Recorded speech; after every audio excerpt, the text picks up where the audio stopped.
Pues ahora tenemos el gusto en este nuevo foro de la Canadevi Nacional, una vez más, tener gente, como lo he dicho, la Canadevi está de mantener largos por la calidad de los expositores que hoy tenemos. Y hoy toca el turno de que nos acompañe como expositor a Ignacio Torres, y me permito leer una brevísima introducción de Ignacio, socio fundador de 4S, empresa que ha expandido a 12 países desde hace 15 años.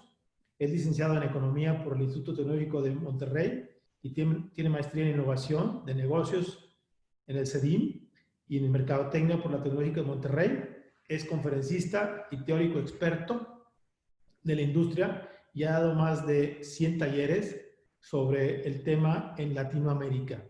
Ignacio, muy bienvenido. Agradecemos mucho tu tiempo. Gracias, Gonzalo. Gracias por compartir con nosotros esta presentación. Al igual me permito darle la bienvenida también a José Castillo Olea. Es arquitecto egresado de la Universidad Iberoamericana con maestría y doctorado en urbanismo por la College of State Design de la Universidad de Harvard.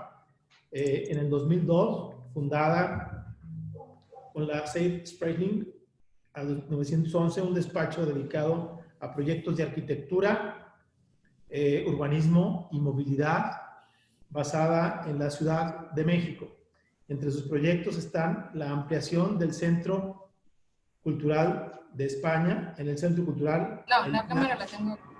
Elena Garro, la Biblioteca García Terrell y diversos proyectos de vivienda social. Actualmente se encuentra trabajando en 2 CETRANS y varios proyectos arquitectónicos y urbanos.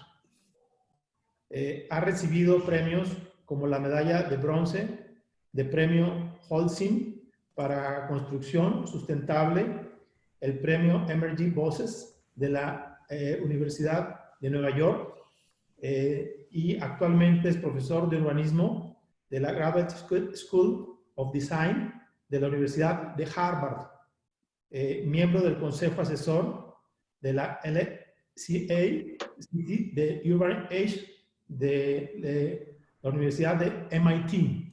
Pues también, José Castillo Olea, te damos la bienvenida, te agradecemos mucho el tiempo que nos vas a destinar y tus conocimientos. Bueno, pues sin más, este foro sin duda va a ser un foro muy interesante y una vez más, muchísimas gracias por dar su tiempo y su compromiso con la industria. Gracias, Nacho, gracias, José, y bienvenidos. Gracias, Gonzalo, gracias a todos. Gonzalo, gracias a ti por la invitación. Si quieren, empezamos. José, empezamos a platicar. Adelante, por favor.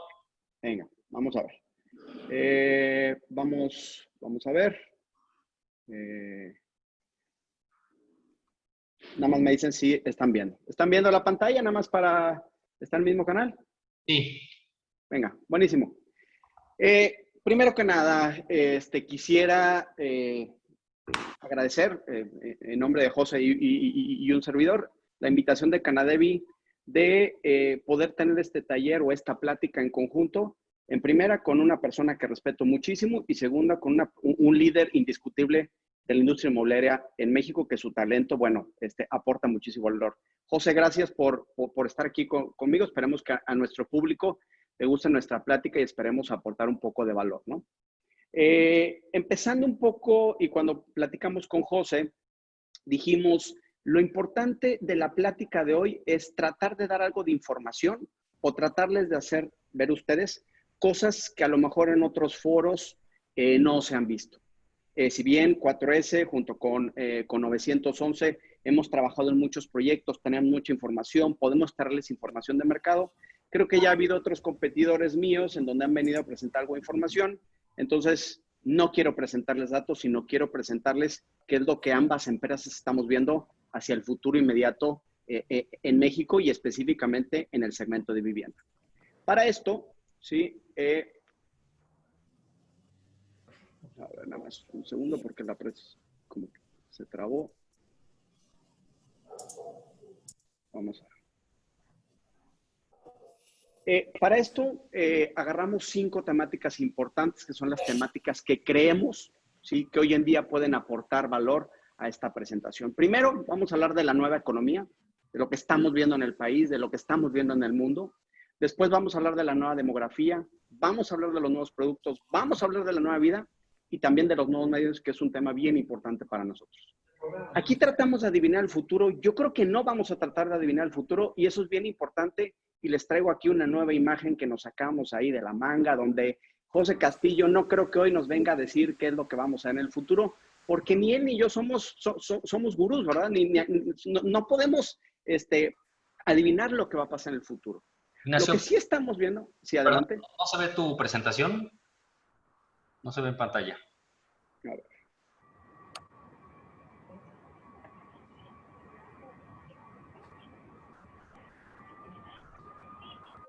En tanto, les pedimos de favor a los asistentes que tengan cerrados sus micrófonos, por favor.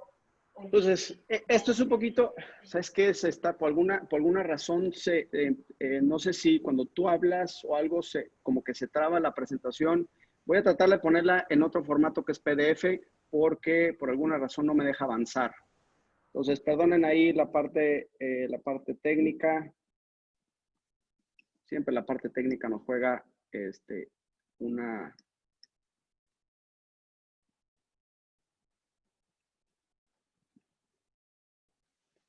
¿Ahí se ve la presentación? Todavía no, Nacho. Hay que compartir pantalla.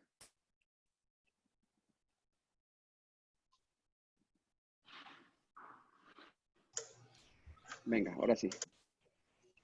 Esperemos Listo. que ahora sí se vean. Entonces, lo que decíamos es, vamos a hablar de los 5 temas, que es nueva economía, nueva demografía, nuevos productos, nueva vida y nuevos medios. Por alguna razón no me está dejando avanzar en la presentación, pero bueno, la vamos a poner, tratar de...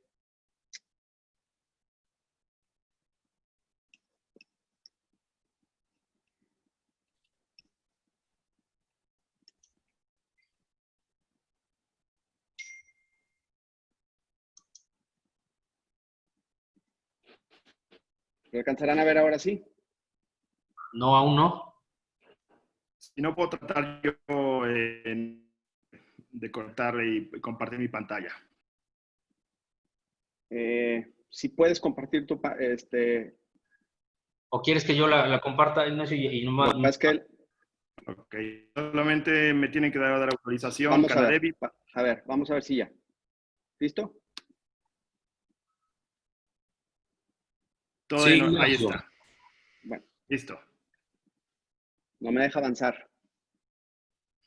Si me dan autorización para compartir mi pantalla, tratamos con mi PDF, Nacho. Venga.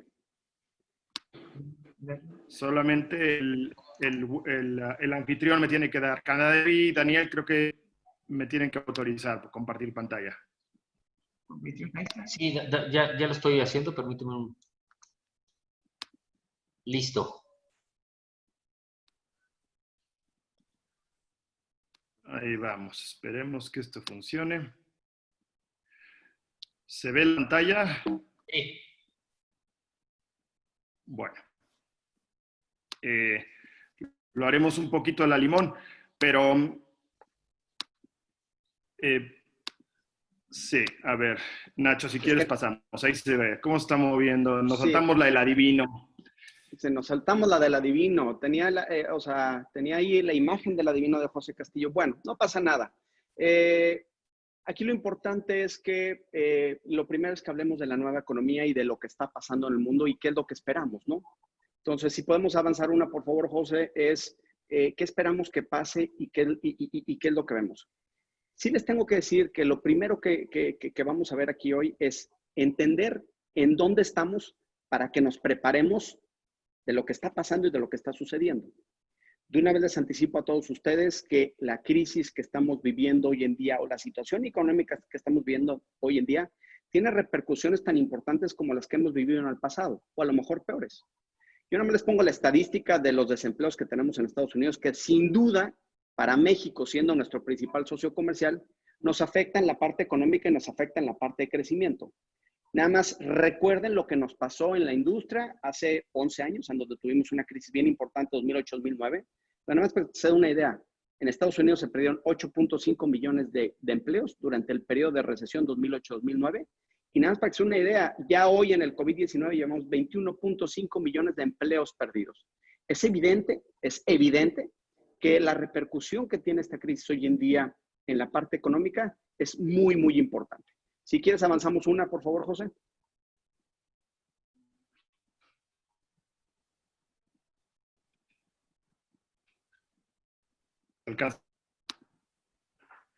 La del índice Dow Jones. Sí, otro tema importante también es entender cuál es el efecto que está teniendo, no nada más con la última crisis, sino con la peor crisis que en Estados Unidos ha vivido. Esta gráfica creo que es bastante explicativa de lo que está pasando. Y si ustedes toman 2 meses previos, el índice Dow Jones, de cómo empezó, tomando en cuenta los 2 meses previos al inicio de la crisis, fíjense el efecto porcentual que está teniendo el COVID-19 contra la crisis financiera que tuvimos hace 11 años, contra la Gran Depresión. Si bien al principio no fue tan fuerte, hoy en día estamos hablando de que los efectos económicos que está teniendo esta crisis se están igualando a las 2 peores crisis que ha sufrido Estados Unidos en los últimos años. Es bien importante entender en dónde estamos y es bien importante entender para prepararnos.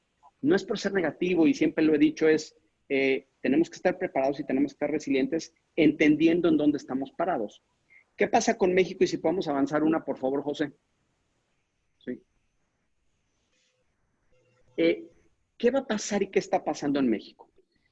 Fíjense nada más el decrecimiento que tuvimos en las últimas 2 crisis. La de 1995, en donde prácticamente desapareció el sistema financiero para México, ¿sí? Donde realmente tuvimos una crisis estructural. Estábamos hablando de decrecimientos del 6%, 6.5%, ni siquiera llegamos al 7%. Todos recordamos esa crisis económica y después nos vamos a 2019, en donde estamos hablando de 5 punto y tantos % de decrecimiento. Si ustedes recuerdan qué pasó, pues sufrimos bastante. ¿Qué va a pasar con México en el 2020? Y si podemos avanzar una filmina, en donde las estimaciones ya nos ponen en un decrecimiento de menos 9.5% ciertas instituciones. No todas las instituciones nos ponen en ese nivel, pero es evidente que a la hora que hablas de crecimientos de las últimas crisis, de niveles del 5, del 6%, y hoy en día estamos hablando de menos 9.5%, tomando en cuenta que el 2019 no crecimos, estuvimos prácticamente en ceros, fíjense el efecto que está teniendo y es a lo que nos tenemos que preparar. Si avanzamos una por favor, la parte de los efectos son evidentes en México. En 2008, 2010, 2009 se perdieron 750,000 empleos aproximadamente. Hoy ya vamos por prácticamente los 700,000 empleos perdidos en este corto periodo de 2 meses, ¿no? Entonces... Y pequeña observación, bueno, hoy comentaba el presidente, ya habla de 900,000 en la conferencia de prensa de hoy en la mañana, pero hay una parte que va más allá de lo macro, y es la paradoja de la vivienda. Por un lado, la vivienda es llamémoslo un bien necesario en el sentido de que se vincula con un acto muy simple como es habitar, pero al mismo tiempo está intrínsecamente ligada a temas macroeconómicos. ¿Por qué? Porque esto impacta pago de hipotecas, porque esto impacta el empleo y cómo se dan aportaciones o no al Infonavit, porque esto impacta los niveles de riesgo que uno va a estar tomando para decidir una toma de partido frente a adquisición de vivienda. Y entonces toda la cadena productiva se nos va afectando por estos temas económicos. Y fíjate que ahí, José, anexando lo que tú dices, si podemos avanzar una filmina, hay un tema bien importante que yo veo como ventaja en comparación con las otras crisis y lo que nos pasó en los últimos años. No sé si recuerdas, pero no sé cómo te sentías tú en el 2009, pero en el 2009 yo me sentía parte del problema. Yo era el problema. ¿Por qué? Porque todos los que estábamos en la industria inmobiliaria fuimos señalados por esta crisis. Todo el mundo señaló que nosotros fuimos los que provocamos esta crisis, o en Estados Unidos crisis, en México le podemos llamar recesión porque realmente no hubo un problema estructural. Pero fíjate cómo todo el mundo empezaba a señalarnos un poco de que nosotros fuimos el problema. En 2009 fue claro que en combinación con el mercado financiero, pues el mercado inmobiliario fue el que causó la crisis Sin embargo, yo creo que el 2020 y el 2021, hoy en día estamos hablando únicamente de crisis provocada, bueno, por una pandemia, pero creo que el mundo inmobiliario hoy en día es la solución para poder salir lo antes posible de esta pandemia. Y si puedes avanzar una filmina, por favor. Sí, voy a tratar de ponerle en pantalla completa. Venga.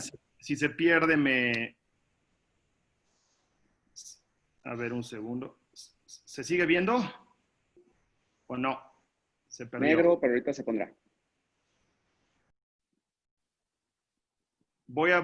Un segundo, voy a tratar de volver a compartir, nada más para... Como que, sí, a mí tampoco me dejó avanzar, no sé si la plataforma, si algún permiso especial. Es más por la... A ver. Venga. ¿Ahí se ve? Ahí se ve. Ahí se ve. Entonces, ¿qué es lo que pasa? Y los invito a que lean este análisis, tomando en cuenta lo que ha pasado y cómo venimos decreciendo. Creo que es bien importante que entendamos en dónde estamos y la posición en comparación con los últimos 10 años o con los últimos 11, con lo que pasó hace 11 años. Fíjense, este análisis, José, me parece fantástico que lo desarrolló Deloitte, en donde hace un análisis de lo que pasa con el presupuesto de las personas. Fíjate cómo no te habla de en qué porcentaje se va a disminuir el ingreso de las personas, pero te habla de que claramente durante el aislamiento que en muchos países continúa y que en otros países se ha abierto poco a poco, pero seguimos, digamos, como en ese intervalo entre que sí nos abrimos y no, es evidente que las personas van a tener una pérdida de poder adquisitivo fuerte, evidente, y con una repercusión importante en el ingreso de todas las familias. Entonces, Deloitte te dice, mira, a la hora que va a pasar, lo que está pasando hoy en día en el aislamiento, el promedio del ingreso mensual familiar viene en decrecimiento y obviamente hay partidas que van a empezar a reducir dramáticamente. El retail se va a empezar a reducir dramáticamente, el tema de viajes y hoteles prácticamente se va a cero, restaurantes se va a cero y algunas cosas también se irán prácticamente a cero. Después viene un presupuesto, o digamos que el ingreso en 2021, en donde se ve una recuperación, no a los mismos niveles precrisis, en donde el ahorro toma una parte importante, pero fíjate qué partida sigue teniendo el mismo porcentaje en las 3 etapas que estamos viendo hoy en día, que es la parte de vivienda. Y por eso para mí es un mensaje bien claro de lo que tenemos que estar viendo hoy en día. El aislamiento y todas estas medidas que ha tomado el gobierno, de cierta forma hace repensar los espacios y la vivienda que realmente queremos el mundo y los mexicanos. Y lo importante es también entender que el presupuesto para la parte de housing o para la parte de vivienda prácticamente se vuelve intacto sin importar la reducción que estamos viendo en el poder adquisitivo. Entonces, ¿qué estamos viendo nosotros? Adelante. Mucho la reserva que habrá que pensar, y es que si el porcentaje en esa fase intermedia del aislamiento, al igual que para muchos otros pymes, pequeñas y medianas empresas, y estoy pensando mucho en temas de restaurantes, puede haber una sacudida tan fuerte durante la parte del aislamiento, gente que deje de poder pagar rentas, gente que deje de poder pagar hipotecas, que impacte en una pérdida de valor sustancial. Si bien ese 22% se puede seguir manteniendo en lo macro, puede haber una pérdida de valor importante que hoy en día no estamos visualizando como sociedad, como gobierno y como industria. Claro, por supuesto. Pero aquí lo que me gusta de cierta forma es entender que en comparación con otras crisis, esto es generalizado, ¿no? Y no nada más es generalizado en el país, sino es generalizado en el mundo. Entonces, a la hora que de cierta forma hay segmentos que muestran cierta resiliencia por la importancia que toman el presupuesto de las personas, nos hace ver cómo el futuro, de cierta forma, el futuro a corto plazo puede ser bastante prometedor. De hecho, les platico lo que hicimos hace aproximadamente unas semanas. 4S lanzó una encuesta a todos ustedes, los desarrolladores, muchos de ustedes participaron, y les preguntamos abiertamente cuáles eran los impactos que más han sufrido en esta pandemia y cuáles son los impactos que creen ustedes que se van a recuperar más rápido en esta pandemia. Hotelería y turismo es evidente que va a sufrir, que está sufriendo y que se va a tardar en recuperar, sobre todo porque no es algo de primera necesidad. Después te vas a retail, vivienda, oficinas y la parte industrial. Oficinas industrial bastante resiliente en ese sentido y vivienda ahí en medio como que deambulando en esta crisis. Sin embargo, lo que vemos es que la parte de vivienda es el segmento que más rápido se va a recuperar. Esta encuesta la abrimos a toda Latinoamérica y exceptuando Colombia, todos los países de igual forma están pensando que la vivienda es el segmento que más rápido se va a recuperar.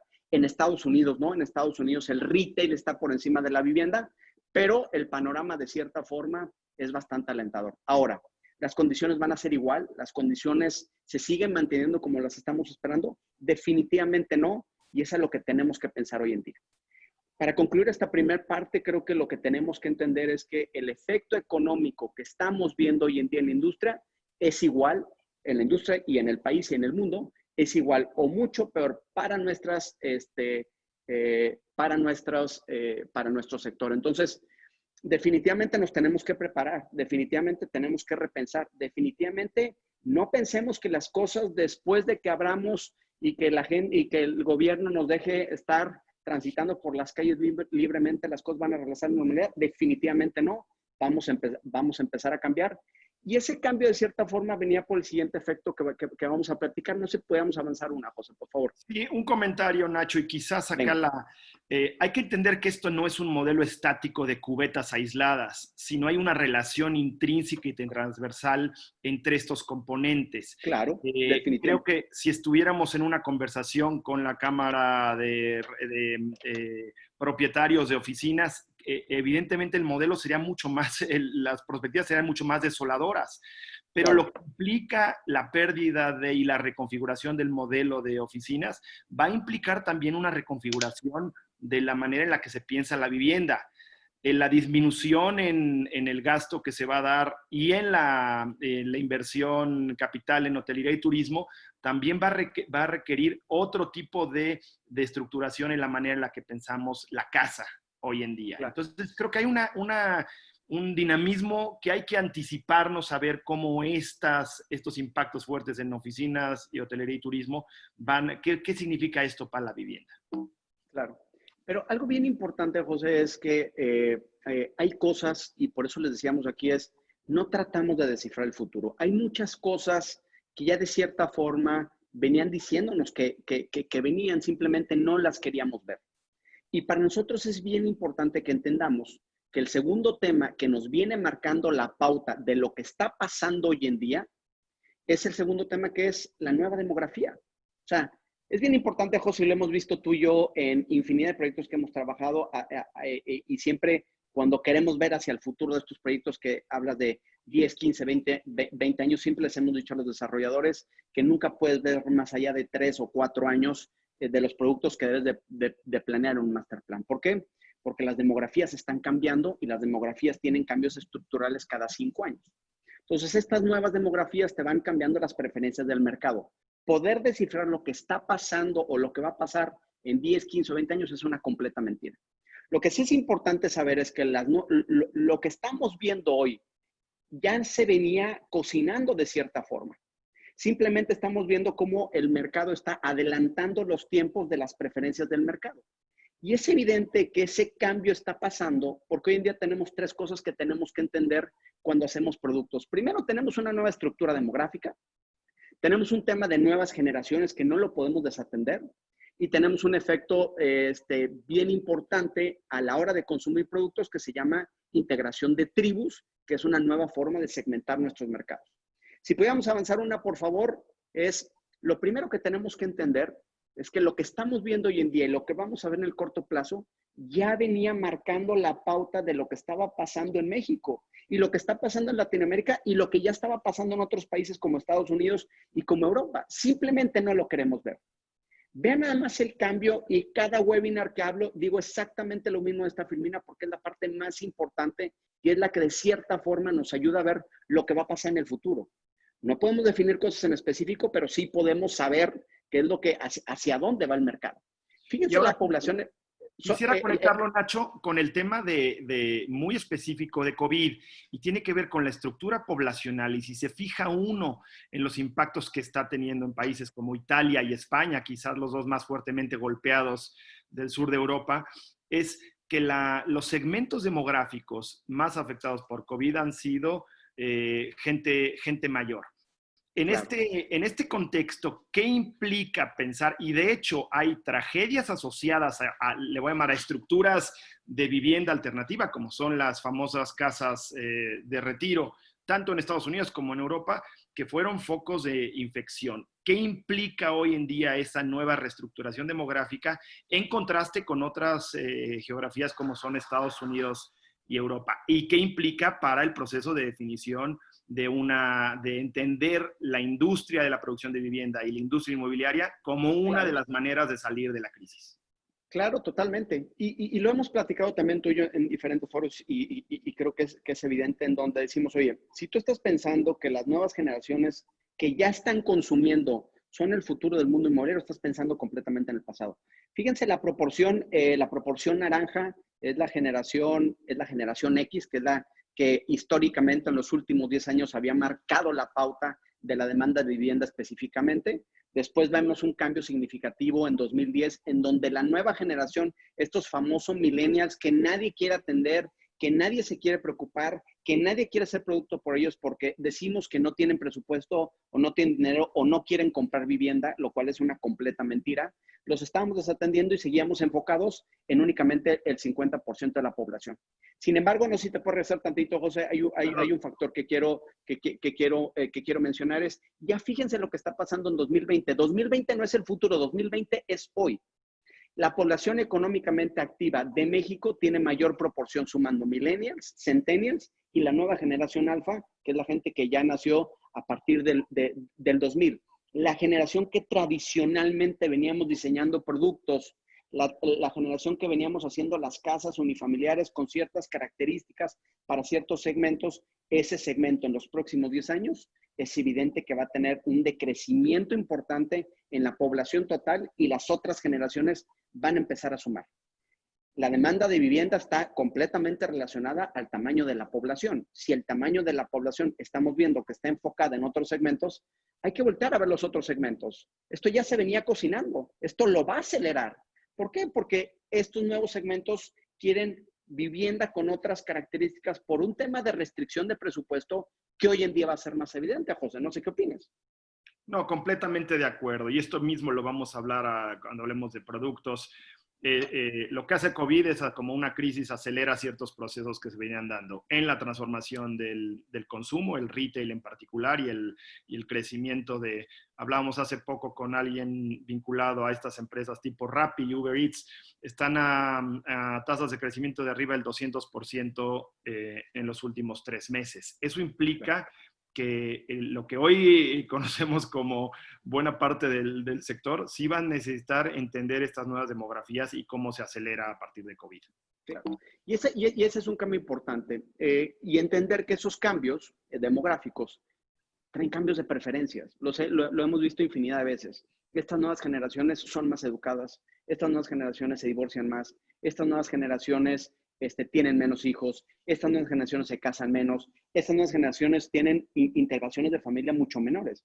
El número de personas por familia en los últimos años en México ha estado decreciendo. Entonces, ¿qué pasa cuando tienes diferentes preferencias y diferentes estructuras demográficas? Los productos van cambiando. Pero no nada más es el único factor importante que hay que tomar en cuenta, y si podemos adelantarnos una filmina, por favor, es el tema de el envejecimiento de la población en México. Es bien importante entender que México sigue teniendo bono demográfico. Eso quiere decir que cada vez tenemos más población.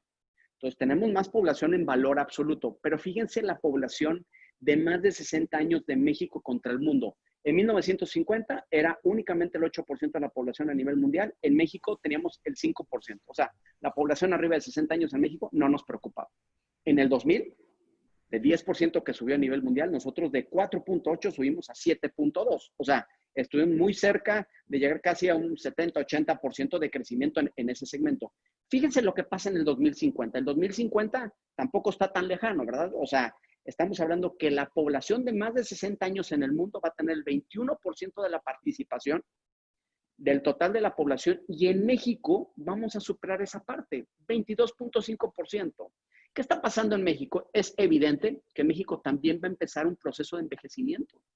Antes nos jactábamos en el mundo de que éramos un país joven con una fuerza laboral importante que va a seguir creciendo. Es un país que tiene bono demográfico, pero también es importante entender que la demanda se está extrapolando. O sea, no nada más tenemos producto en el medio, tenemos producto en el inicio de tu etapa laboral y en la última parte también, que va a ser un porcentaje de la población que va a llegar a ser prácticamente una cuarta parte. 1 de cada 4 personas en México va a tener más de 60 años. Esas personas también van a estar productos y van a estar en unas condiciones completamente diferentes, ¿no?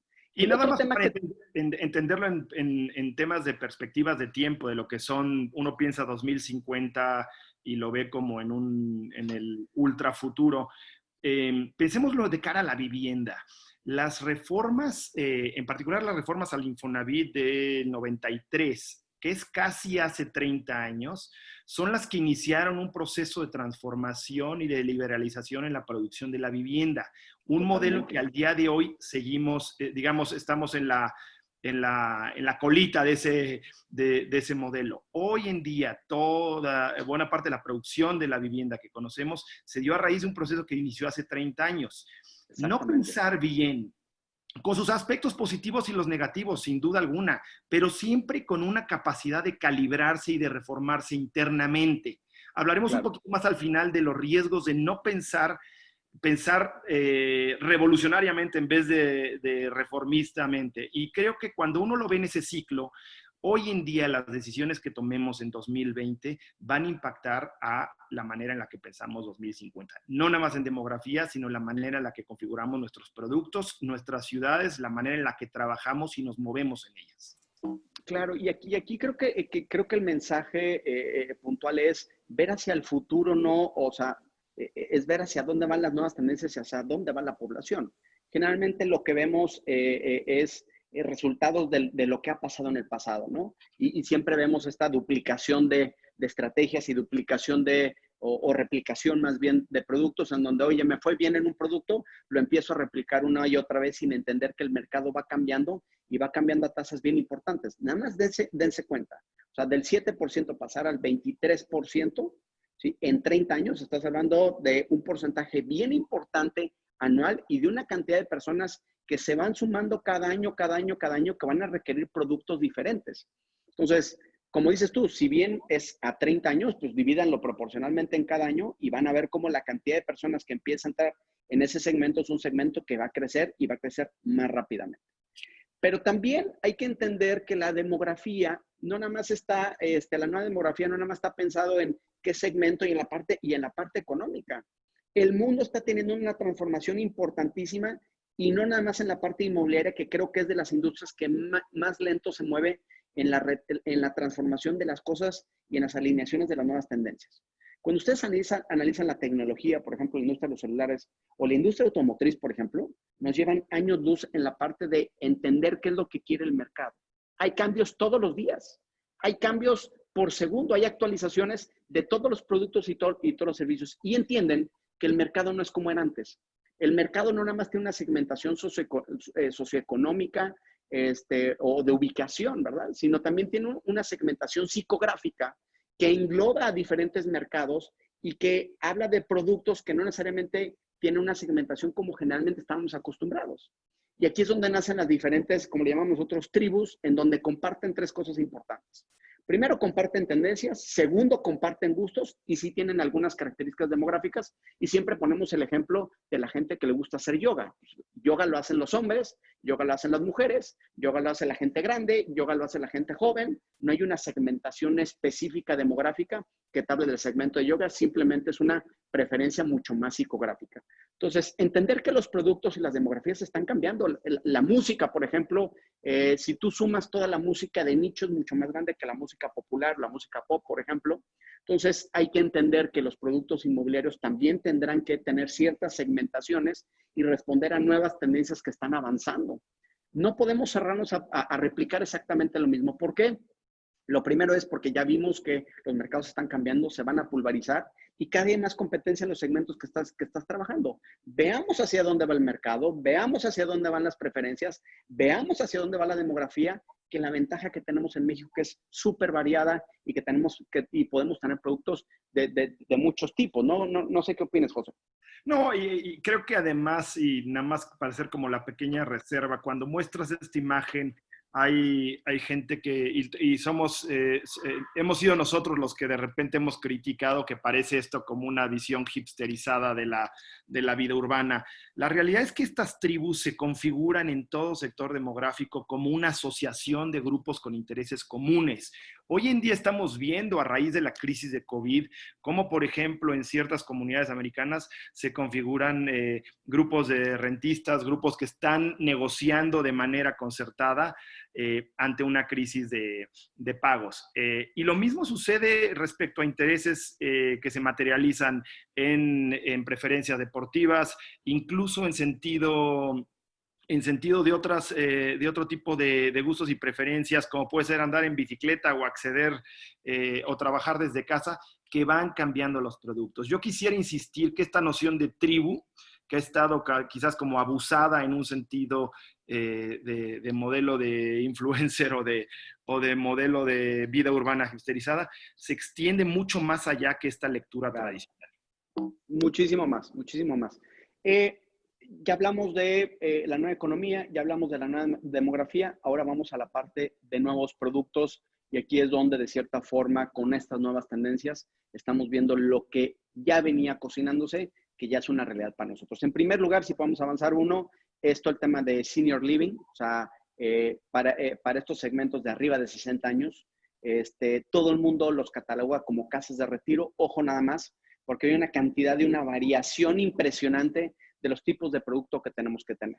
En el mercado mexicano prácticamente estamos en ceros en cada uno de estas ofertas de valor. Las ofertas de valor tienen que ver con un diseño en cuestión de nivel de cuidado y supervisión y con el tema del costo. Ojo nada más, tengan mucho cuidado. Sí creo que es un segmento definitivamente que tiene un crecimiento impresionante y simplemente hay que entender cuáles son las características y cuál es la segmentación para cada tipo de producto que va relacionado a la microsegmentación que tenemos para el producto de más de 60 años. Para nosotros es un segmento que está creciendo, es un segmento que va a cambiar de cierta forma el mercado y que si hoy en día desde la parte mental o la parte psicográfica, los mexicanos tenemos una correlación de este producto con el abandono del familiar.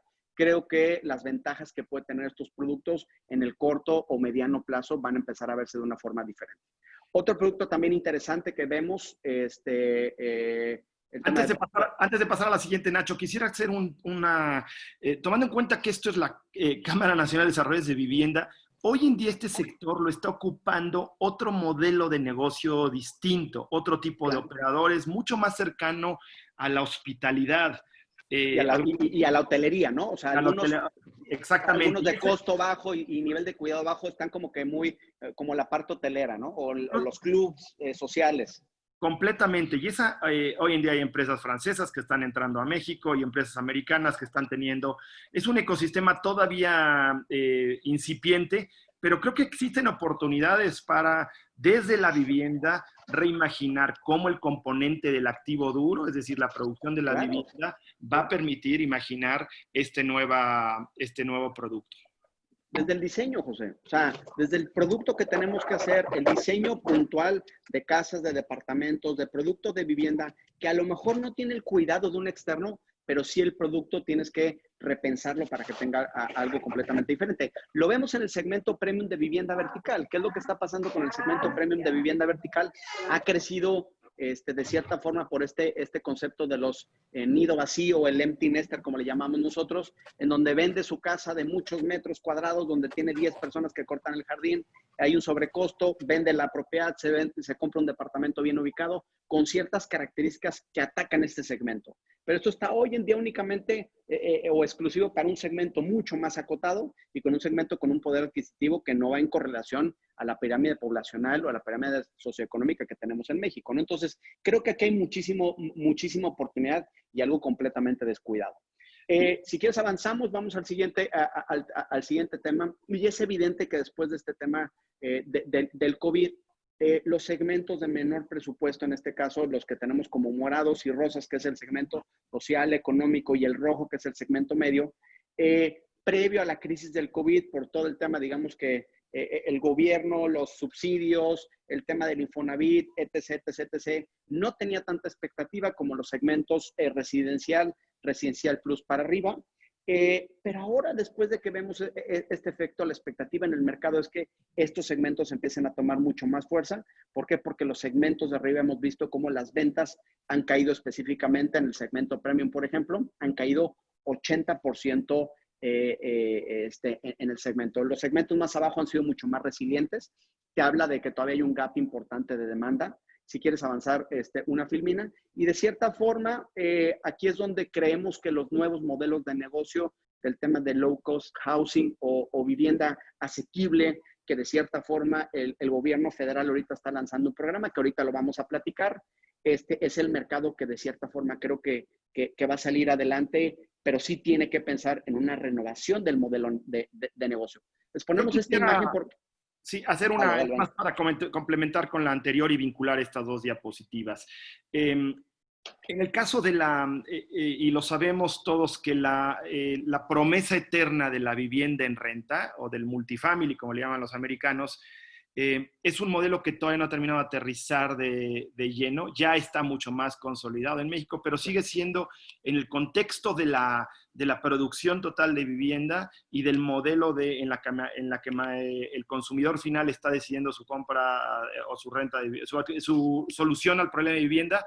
Existen oportunidades también ahí importantes. Hoy en día hay 3 operadores fuertes acá en México, como son Greystar, como Gran Ciudad, como Nomad, que están empezando a apostarle a ese modelo. La manera en la que va a interactuar con el modelo de producción de vivienda, y en particular la de bajo costo, sí va a ser bien importante. Y insisto, creo que existen oportunidades hoy en día, más allá de los modelos fomentados de una manera casi boutique de los últimos 6 años, desde la CONAVI y Sociedad Hipotecaria Federal. Sí, y ahí creo que de cierta forma el mensaje, José, no sé qué opinas tú, ya hay otros modelos que se pueden copiar del mundo. A mí lo que me encanta es este ejemplo que nos ponen de los Emiratos, en donde de cierta forma te dice, oye, el 25% del mercado trae este modelo de construcción en donde si puedes avanzar una, por favor. Te habla de aprendizajes, aprendizajes importantísimos desde la parte avanzar. Ahí te me retrasaste. No, sí. Sí. Ahí está. Que te habla, si lees el caso específicamente de los Emiratos, te habla que hay reducciones del 70% de la mano de obra, reducciones del 90% en el total de los costos y hasta unas reducciones del 80% del tiempo en este nuevo modelo de producción de vivienda. No estoy diciendo que vayamos a los Emiratos y copiemos el modelo. Seguramente ellos tienen un modelo que tendrá que adaptarse a México. Lo que sí creo es que es una buena oportunidad para repensar la parte baja de la pirámide en cuestión de producción y en cuestión de diseño de producto. A la hora... Adelante, Nacho. Lo que veo es que, de cierta forma, seguimos, digamos, apretando esos márgenes. ¿Por qué? Porque el precio no puede subir. Es evidente, el mercado está restringido, no hay subsidios, etc. Todos los problemas que ya sabemos que tiene hoy en día la vivienda media para abajo en México. Y lo que estamos viendo es que los costos están subiendo, pero el proceso de construcción es exactamente el mismo. Creo que aquí el mensaje puntual que tenemos que entender es que este segmento, si bien tiene una facilidad comercial, porque hay mucho mercado, tiene una dificultad de desarrollo, que es donde está el gran secreto para este segmento. Tienen que innovar, tienen que cambiar, tienen que hacer las cosas completamente diferentes y tenemos que aprender de otros modelos ya implementados para poder generar costos en materiales, en construcción, en mano de obra, en tiempo, en todo ese tipo de cosas, ¿no, José? Creo que además completamente de acuerdo, Nacho, y el elefante en el cuarto en esta discusión es el costo de la tierra, el suelo urbano y las dificultades de ensamblar suelo urbano para la producción de vivienda de bajo costo. Creo que existen iniciativas muy interesantes. Creo que el gobierno de la Ciudad de México, en particular Pablo Benlliure, desde la CEDUBI, ha hecho un esfuerzo importante de imaginar cómo puede ser el programa de vivienda asequible urbana, que sin duda alguna tiene mucho que calibrarse y mucho que mejorar, y lo están haciendo, pero están imaginando que la forma en la que se puede abordar este sector de vivienda en la parte baja de la pirámide tiene que ser distinto que el de la simple expansión de ciudades en las periferias. Y creo que ese reconocimiento, y vuelvo a hablar de este ciclo de 30 años, a partir de la liberalización y en principios de los 90 de la producción de vivienda, se generaron enormes beneficios, años en los que se produjeron hasta 600,000, 700,000 viviendas al año, Claro. y una manera de abordar el déficit. También tuvo sus efectos negativos, la expansión, el abandono y algunos otros temas que creo que más que, como dicen, echar el niño con todo y el agua sucia de la bañera, hay que poder segmentar y separar qué produjo y qué es efectivo este modelo, cómo calibramos. Y sin duda alguna, si me preguntas a mí como arquitecto, el tema de tecnología y de reducción del costo de la vivienda no va a suceder como tal. No va a haber alguien que vuelva a un costo de 4,000 o 3,500 pesos el metro cuadrado de construcción. No lo va a hacer, no va a venir esa tecnología hoy en día. Donde sí le podemos pegar al 25% o al 20% de la vivienda es el costo del suelo urbano, y que tiene que ver con la siguiente diapositiva sobre vivienda vertical. Exactamente, que ahí es donde creo que se abre la oportunidad bien importante y entender hacia dónde vamos. Y hay un tema, y me encanta lo que dices de los 30 años. Hay una característica importante, ¿eh? Los 30 años para una ciudad es nada. O sea, para el ser humano puede ser una parte importante de su vida, una tercera parte, a lo mejor más, dependiendo de los años que tengas de vida, pero 30 años para una ciudad es prácticamente nada. Entonces es importante que, imagínense la reconfiguración que hubiéramos tenido de las ciudades hace 30 años, las hubiéramos pensado diferentes. Estoy seguro que tendríamos ciudades mucho mejor planeadas, tendríamos ciudades con menos delincuencia, ciudades con menos problemas de transporte, con menos problemas de movilidad. Y hay que entender lo que también está pasando y lo que está pasando en México, que es fundamental, que viene ligado a lo que dice José. Nosotros estamos viendo que de cierta forma hay cosas que se están conectando. Nada más hay que conectarlas adecuadamente para que explote el mercado y realmente tengamos este efecto y tengamos la propuesta adecuada de valor en el producto y los segmentos que estamos necesitando. En México, para que usted sepa, estamos sufriendo una verticalización bien importante que no es la suficiente a las necesidades del mercado.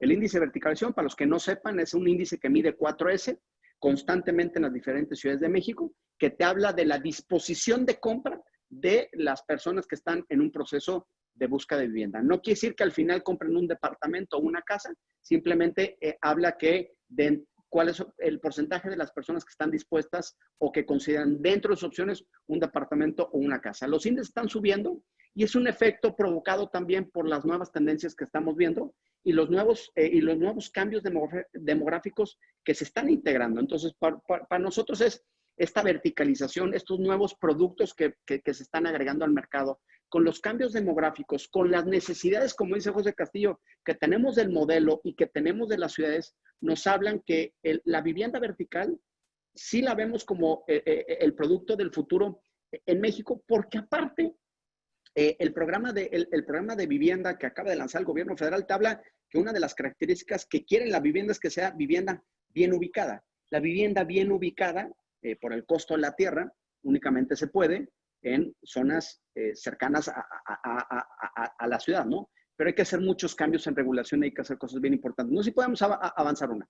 Entonces, cuando tú analizas, y fíjense, o sea, las tendencias nos marcan que la parte de vivienda vertical va a crecer enormemente, pero cuando ustedes analizan la oferta y ven un desbalance completo en el mercado, fíjense lo que está pasando en México, y aquí es donde tenemos una gran oportunidad, y lo vengo diciendo en los últimos 3 webinars que he hecho de expectativas de mercado. Fíjense nada más, 25% más 47% de la oferta de vivienda vertical en México atiende al 6% de la población. Ese es el gran problema que tiene la Ciudad de México. El 11%, el 11% de la población tiene el 23% de la oferta y todos los demás segmentos prácticamente tienen cero vivienda. Entonces, vemos una oportunidad gigantesca en estos segmentos con cambios demográficos en donde se vuelve la oportunidad de la única forma de hacer vivienda asequible es verticalizando los terrenos por el costo de la tierra, pero sí obviamente tenemos que trabajar con gobierno para que las condiciones se den. Y lo más importante, si podemos avanzar una, y ahorita yo sé que tienes muchas cosas por complementar, José, es que a pesar de la pandemia, y nosotros hemos muchas estimaciones, la línea punteada que ustedes ven inicialmente antes de las flechas, era la línea de demanda que teníamos antes precrisis. ¿Qué pasa con la crisis? La línea se baja. ¿Por qué? Porque el mercado empieza a crecer.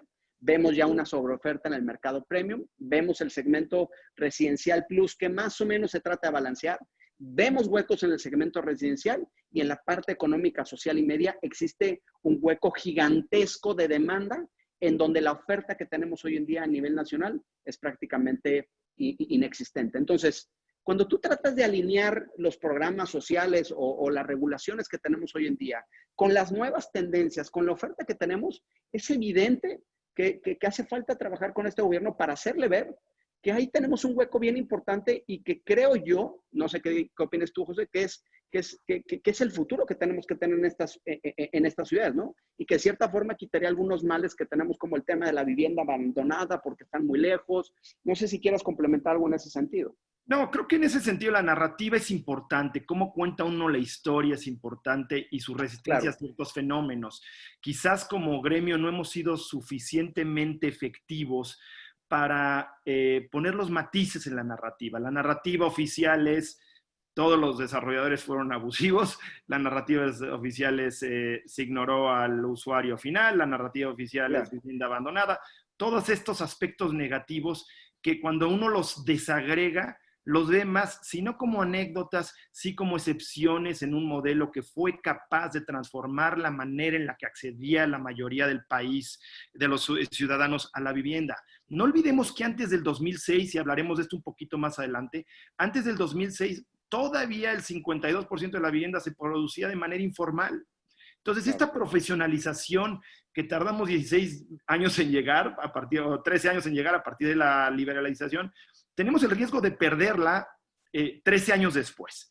Entonces, yo creo que hay que desagregar los problemas que se generaron, entender cómo es el mecanismo de producción de vivienda y cuáles son los factores, los bloques que constituyen esos retos, desde la tierra urbana hasta el financiamiento. Si pensamos que la producción de la vivienda sigue siendo una simple extensión del crédito, nos parece que vamos a estar replicando mucha parte de los problemas que hubo en las últimas décadas. Ahora, yo pienso y quiero matizar que las virtudes de la vivienda vertical también han tenido un efecto reverberador hacia la producción de la vivienda unifamiliar o vivienda semidensa. ¿Qué es lo que pasa? Y ustedes lo han visto como agremiados.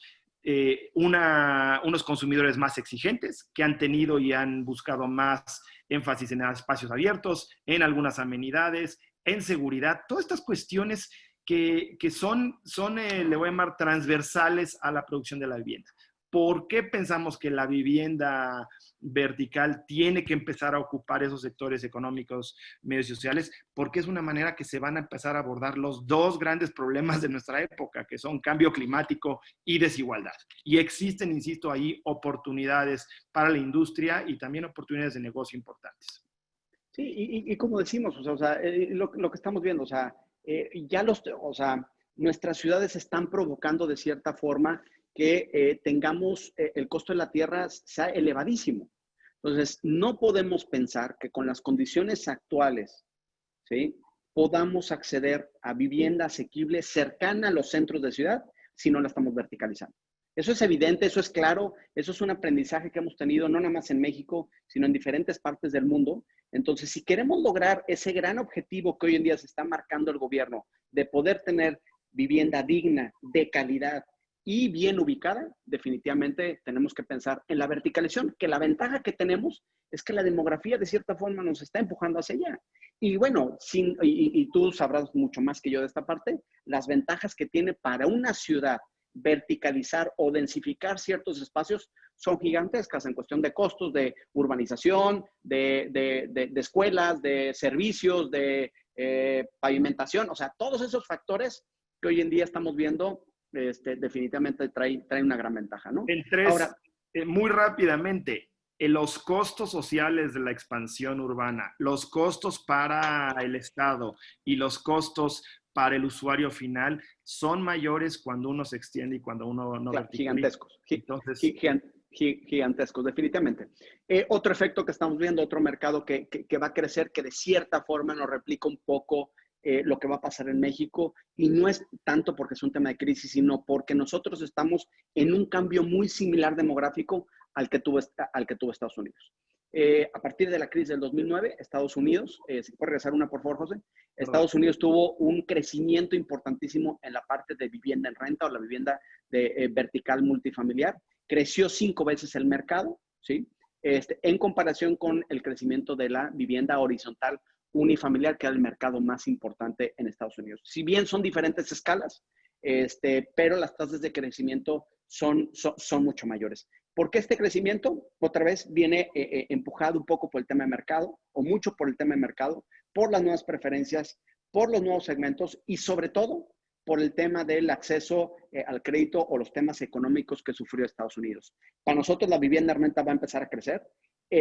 Tuvimos un crecimiento importante hace unos años que se detuvo por el tema de la tasa de interés. La tasa de interés en México viene a la baja significativamente a una baja en la que viene Estados Unidos. Entonces, en el mediano plazo creemos que también va a ser un segmento que va a empezar a crecer de una forma bien importante, ¿no? Avanzamos uno más y bueno, ya hablamos de los...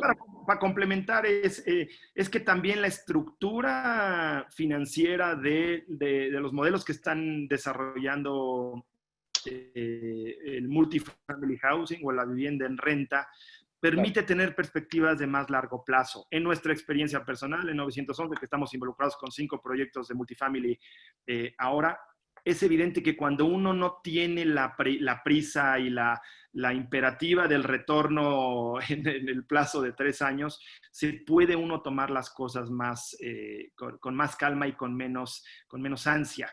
Nada más para comparar, en muchas partes, en Berlín, el 80% de la población renta. Eso no significa, y no, ni siquiera me quiero meter en temas de ingreso bruto per cápita en Alemania contra México, pero lo importante acá es que cuando uno empieza a entender las elasticidades, tanto en tema del producto, llámese vertical contra horizontal, como en términos de la forma de tenencia, si uno tiene certeza y si la opción de crear multifamily housing es más de rentar en vez de comprar, la gente va a entender y tomar esas decisiones. Hay que configurar e imaginar ese mercado en distintas partes también de la pirámide demográfica. Claro, totalmente. Y algo bien importante, creo que existe un mito bien importante, José, de complementando lo único que dices. Las nuevas generaciones no compran y estamos destinados al fracaso. Por supuesto que no.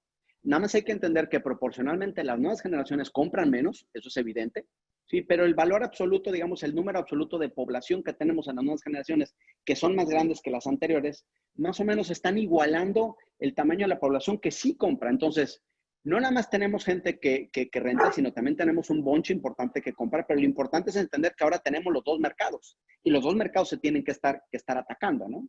Ahora, ¿qué tendencias vemos? La parte verde, definitivamente creo que, no sé qué aprendizaje has tenido tú, José. Sé que tienes un buen jardín en tu casa y sé que es una parte importante hoy en día en este tema de la pandemia. Entonces, todo el tema verde, proyectos verdes y todos los elementos que estamos integrando desde la parte de la visión verde, creo que va a ser una tendencia bien importante que va a empezar a crecer y que se le va a tomar mucho mayor relevancia, ¿no? Sin duda alguna, y parte de lo que creo que en ese sentido el segmento de multifamily lo que ha buscado es innovar en las formas de sociabilidad. Curiosamente, nos consideramos privilegiados donde vivimos, pero no es un jardín lo que tenemos un pequeño patio que sin embargo produce esa idea de entorno verde. Lo que yo creo es que multifamily lo tenemos que ver como una especie como de vanguardia en términos de innovar y de pensar dónde hay formas de sociabilidad distintas, qué se empieza a apreciar más, si una azotea verde o una terraza individual, si un espacio colaborativo para trabajo o un gimnasio. Eso es lo que entendemos nosotros como algunas de las virtudes para este modelo del multifamily. Ahora, yo insisto, y es que tenemos que aprender de las lecciones de otras ciudades y países y hasta mecanismos de financiamiento, como son los que ya mencioné, Berlín, Nueva York o Londres, donde hay una especie de pacto entre gobierno, entre desarrolladores e instituciones financieras para hacer que la vivienda en renta tenga, por un lado, la accesibilidad, certeza a ciertos sectores de la parte baja de la pirámide, pero al mismo tiempo tengan las garantías de que uno como inversionista no se encuentre en los problemas que vimos hace 70, 80 años, rentas congeladas, abandonos de los inmuebles y pérdida del activo inmobiliario. Totalmente. Otra cosa importante que estamos viendo es el tema de flexibilidad de espacios. En este caso, creo que el tema del COVID, algo que nos ha enseñado y algo que definitivamente estamos viendo es que los mercados hoy en día no pueden estar estáticos. Mucha gente me pregunta cuáles van a ser los nuevos espacios, qué es lo que va a pasar. Yo creo que lo importante es entender que el mercado va a flexibilizarse. También hay que entender que, si quieres pasamos, entonces estamos viendo cómo esta flexibilidad completa, entender qué es lo que tenemos que pensar hoy en día. Ustedes como desarrolladores de repente los veo un poco estáticos en la parte, en el planteamiento de las propuestas de valor.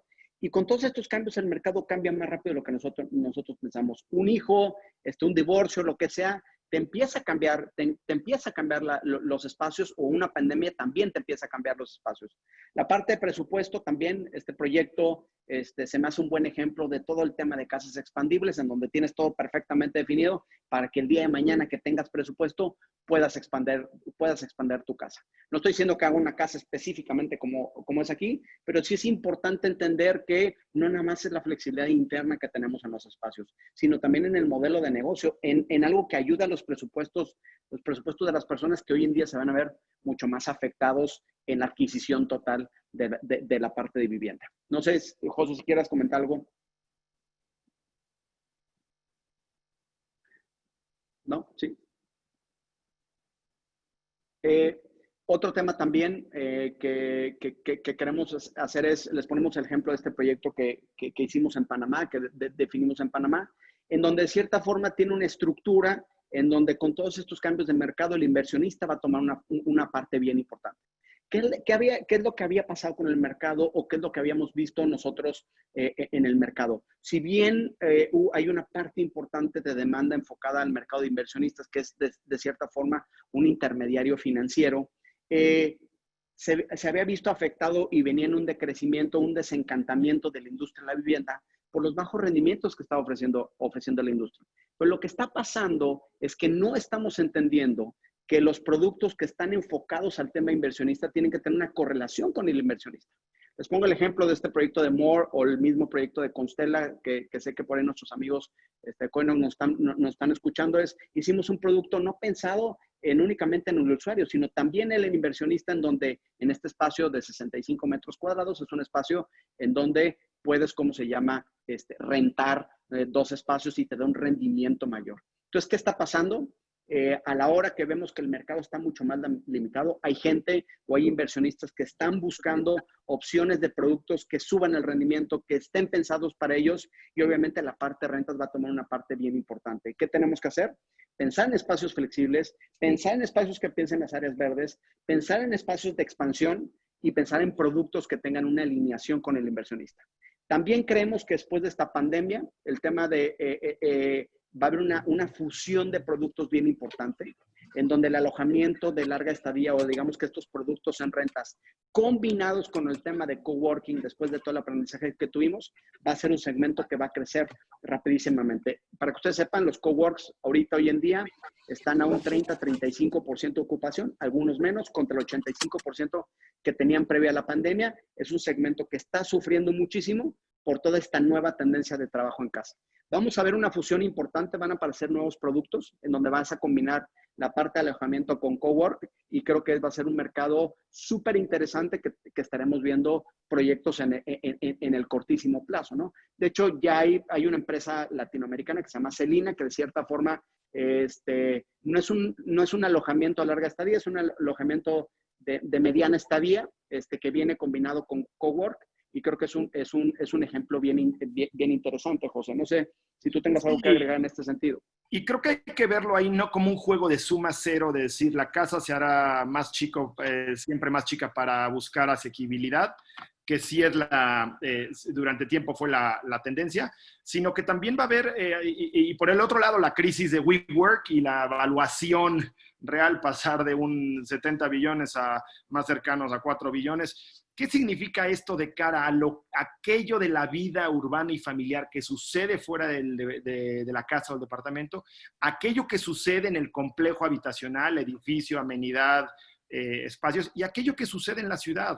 En esta imagen anterior que mostrabas, pues hablábamos el otro día en un webinar sobre quizás la transformación de los centros comerciales en una especie de centros logísticos, una combinación de entrega de comida con formas de retail más pequeñas, donde uno recoja su paquete, y quizás la manera en la que la interacción entre la vivienda y aquellos otros usos se tiene que reimaginar. Insisto, no hay juego de suma cero en el cual solamente hay una solución, sino formas en las que simultáneamente se dé innovación en la vivienda pequeña, innovación en la vivienda grande. Totalmente, ¿no? Y vienen, y sobre este tema de vivienda, pues vienen ciertos formatos que ya veníamos platicando, ciertos formatos que ya veníamos, que todavía en México no se han explorado, y el tema de co-living para nosotros va a ser un tema que en el cortísimo plazo va a empezar a aparecer, porque es una solución puntual y neta a las nuevas generaciones que vienen creciendo y vienen participando, y es una solución puntual al tema de presupuesto, ¿no? Entonces, la innovación en estos espacios, la innovación en este tipo de productos para diferentes segmentos, creo que va a tomar una participación importante que generalmente empiezan a aparecer en los segmentos más altos, pero bueno, ahí viene la capacidad de poder ofrecer diferentes productos en los segmentos que tienen menos acceso o tienen menor poder adquisitivo. Entonces, ya hablamos de nueva economía, ya hablamos de la nueva demografía, ya hablamos de los nuevos productos. Ahora, vamos a pasar a la nueva vida y qué es lo que estamos viendo, ¿no? Entonces, aquí, José, tú querías, si quieres tomar un poco más de liderazgo, sé que esta parte te apasiona un poco más, toma tú, dime cómo lo quieres hacer. Mira, hace 2 días en un webinar con la Universidad de Nueva York, el premio Nobel Paul Romer hablaba de quizás ese falso dilema que había planteadose entre economía y salud. Y decía Paul Romer algunas declaraciones provocativas en el sentido de cómo íbamos a reimaginar esa relación. Y la íbamos a reimaginar en el espacio de trabajo, en el espacio de la movilidad y hasta en las formas de consumo. Y hay unas cosas que tienen que ver con modificar hábitos. Quizás tenga que te dejo tarea para 4S, Nacho, similar a como tienen su índice de verticalización, tendrán que tener su índice de uso de medidas de seguridad. Como el tapabocas. De sanitización. Pongo la foto del metro de Tokio, donde llevan décadas entendiendo que es parte del contrato social, es que si uno está enfermo, usa tapabocas. E incluso si no está enfermo, toma las precauciones. En esta foto de Santiago Arau, de la estación de metro, creo que este es Pantitlán o Tacubaya, ya no sé. Evidentemente tenemos retos importantes, pero al mismo tiempo formas de innovación notables como la actual ciclovía que se inauguró hace 3 días en Insurgentes. Nadie pensó ver en Ciudad de México que Insurgentes recuperara para los ciclistas un carril. Se ha criticado mucho de la densidad y claro. En un artículo del New York Times de Emily Badger hace días decía, si esto no iba a representar como un retorno a la suburbanización. No olvidemos, y ahora presentaré una imagen en la crisis del 95, la crisis económica del 95 en México, se derivó una crisis de seguridad. Y esa crisis de seguridad implicó, por un lado, una salida de la ciudad, un escape y el crecimiento suburbano, pero también el surgimiento de esta forma poco urbana que son las comunidades cerradas. La realidad es que no es un tema de la muerte de la densidad, sino de hecho, cuando uno lo ve en el ciclo largo, está comprobado que las ciudades son mucho más resilientes y robustas para resolver temas asociados a las pandemias en general. Pero yo insisto que, y otra vez estamos hablando del sector super premium, pero cuando una crisis económica se deriva en una crisis de inseguridad, se corre el riesgo de que las manifestaciones y las formas de respuesta desde el desarrollo urbano y la vivienda generen externalidades negativas. Y hay que tener cuidado con esto. Estas fotos que Santa Fe, pues no son tan ajenas a toda la cultura de pequeños cotos cerrados que incluso se da en los sectores más bajos de producción de vivienda. Entonces, como dices tú, esto no es ajeno al segmento premium, ¿verdad? Porque estas comunidades cerradas y estos tráficos y estas distancias enormes están, y no es únicamente en la Ciudad de México. Porque cuando tú analizas el tráfico que existe en Guadalajara, el tráfico que ves en Querétaro, el tráfico que ves en Monterrey, es exactamente los mismos tiempos de desplazamiento que ves en la Ciudad de México. Entonces, como dices tú, esto no es exclusivo de la parte premium, ¿verdad? No, y lo vemos insisto, en los cotos de Ciudad Juárez o los cotos de Torreón, también ya tienen criterios quizás menos dramáticos, notables y perversos, que es este túnel que cruza una barranca, pero no por eso menos tóxicos para la ciudad. Entonces yo creo que existe una responsabilidad como gremio, como cámara, de pensar en la innovación de una manera que no sacrifiquemos lo positivo de la ciudad, diversidad, pluralidad, tolerancia, respuesta a los grandes temas de sustentabilidad y de equidad, sin escaparnos fuera de los problemas.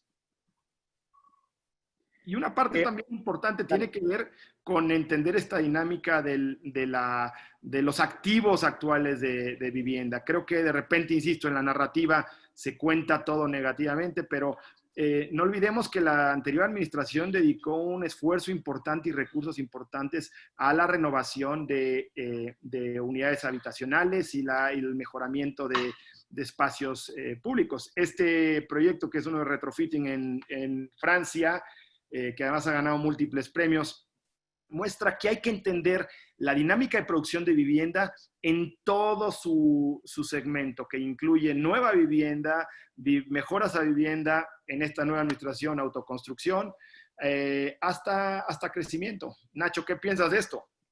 Mira, leí un comentario que me encantó que dice que no hay edificio más verde que un edificio que se retransforma, porque ya está el suelo utilizado, ¿me explico? Entonces dice, si tú construyes un edificio nuevo en un lugar en un lugar de expansión, pues obviamente quitas área verde, etcétera, etcétera, y puede ser el edificio líder. Dice, no hay edificio más verde que el que está reutilizando el suelo. Ese es el edificio más verde. ¿Por qué? Porque no estás afectando a ningún suelo. Entonces creo que nuestras ciudades, en México, yo siempre digo que hay una oportunidad bien importante en zonas que tienen características A, B, C, D y E. Son zonas abandonadas, zonas bien ubicadas, zonas de nivel socioeconómico a la baja, zonas céntricas y zonas con mucho comercio. Entonces, estas zonas que generalmente están en todos los centros de ciudad, o sea, ves centros de ciudad abandonados en Guadalajara, en Ciudad Juárez, en Tijuana, bueno, en todas las ciudades principales, los centros de ciudad se han olvidado, y creo que hay una oportunidad bien importante para atacar este mercado, regenerar zonas y tener un producto que hoy en día tiene un hueco bien importante, porque esta regeneración es mucho más económica que la vivienda nueva que tiene una expansión, que ya hablamos de todos los problemas que tiene la ciudad, ¿no? Entonces, para mí esta parte creo que es bien importante, ¿no?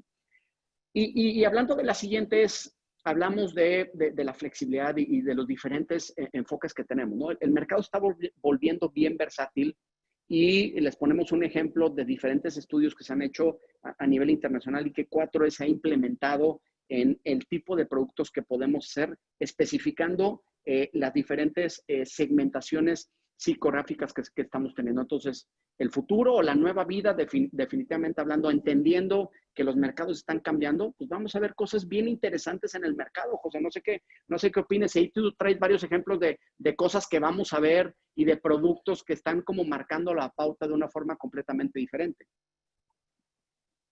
No, sin duda creo yo que se tiene que dar, insisto, frente a esta crisis, una reimaginación del proyecto, del producto y del proceso. Ahorita hablaremos un poquito del entorno, incluso político normativo que tenemos, y si quieres le aceleramos un poquito, nada más para que podamos tener tiempo de preguntas y respuestas, pero me interesa hablar de cómo estas tendencias, y si quieres le voy acelerando, Nacho, va a tener... tiene transformaciones físicas, tiene impactos en cómo construimos, imaginamos, diseñamos y financiamos las casas. Para ponerles un ejemplo, en la ciudad de Chicago se acaba de aprobar el mandato que permite la construcción de un ADU, o un Accessory Dwelling Unit, una unidad adicional dentro del terreno unifamiliar. Esto es que es convertir el garage en el cuarto de la abuelita, en convertir el jardín en una pequeña unidad en renta. Esta posibilidad de redensificar a partir de una transformación normativa es fundamental. Y eso, insisto, puede generar cambios radicales en la manera en la que manejamos la vivienda. Quisiera insistir en que esto no son soluciones solamente para los sectores C más y B. Esto hay que imaginarlo de cómo afecta a buena parte del trabajo que ustedes como agremiados de la Canadevi están haciendo. Para los sectores. De hecho, José, en México tenemos la clasificación de familias compuestas. O sea, hogares compuestos, que son dos familias que viven en un mismo espacio. Completamente. Y ese modelo, pequeña anécdota de cuando hice mi tesis doctoral, que la hice sobre Ciudad Neza y urbanización informal, lo que veíamos en la urbanización informal y en la autoconstrucción es que había un momento en el que la casa que iba creciendo, adecuándose a las necesidades de los usuarios, había un momento en el cual el pequeño usuario se hacía, le voy a llamar capitalista, construía la unidad adicional que le representaba un ingreso. Y una parte importante, como dices, de las viviendas de Ciudad Neza eran multihogares. Es decir, había por cada terreno pequeño, había más de una familia. Claro. Entonces, seguimos viendo temas de flexibilidad, el tema verde. Si quieres, avanza un poquito más rápido porque vamos un poco tarde. Sí, quizás hoy en día, quizás con una especie de reserva y tristeza, vemos que no existe mucho apetito en términos de incentivar ni en consumo de energía, ni en producción de energía, cómo va a ser el vínculo con la producción de vivienda. Yo insisto, en los últimos 12 años se habían realizado esfuerzos importantes de tanto normativos como de fomento y de subsidio para implementar energías más bien estrategias verdes, desde el calentador ahorrador hasta paneles solares, que hoy en día pareciera ser que quedan fuera del radar. ¿Cómo reimaginamos, insisto, traducimos desde el gremio la necesidad y la imperativa de esto, de que esto se deje de ver como un lujo y se entienda como una necesidad? Si quieres, Nacho, ¿nos seguimos? Sí, seguimos. Temas temáticos, temas de segmentación, productos diferentes, flexibilidad. Que nada más quisiera detenerme en este ejemplo para invitarlos a ustedes a que analicen este caso. Este proyecto, José, te lo platico, es un proyecto que trabajamos en Medellín, Colombia, con un desarrollador que definitivamente tiene puesta la cachucha de innovación y cómo siempre pensar primero en el mercado. Fíjate nada más lo que se logró con este desarrollador, donde dice área base de tu apartamento, que así se le llama en Colombia, y zona mix. Cuando tú sumas las dos áreas, es el 100% de tu unidad.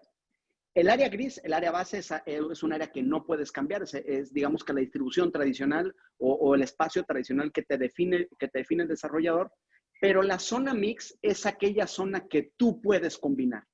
Entonces, fíjense nada más cómo las combinaciones prácticamente eran infinitas. Es un proyecto, y de hecho se llama Mixa, porque estamos combinando absolutamente todo, donde te habla un poquito o te habla un mucho del compromiso del desarrollador de llegar a ese grado de especialización o ese grado de segmentación y personalización del producto para el mercado, ¿no? Entonces, creo aquí, José, que lo importante es entender, o sea, vienen muchos factores que van a cambiar el mercado y tenemos que adaptar la industria inmobiliaria a cómo están las otras industrias y la personalización es un tema bien importante, ¿no?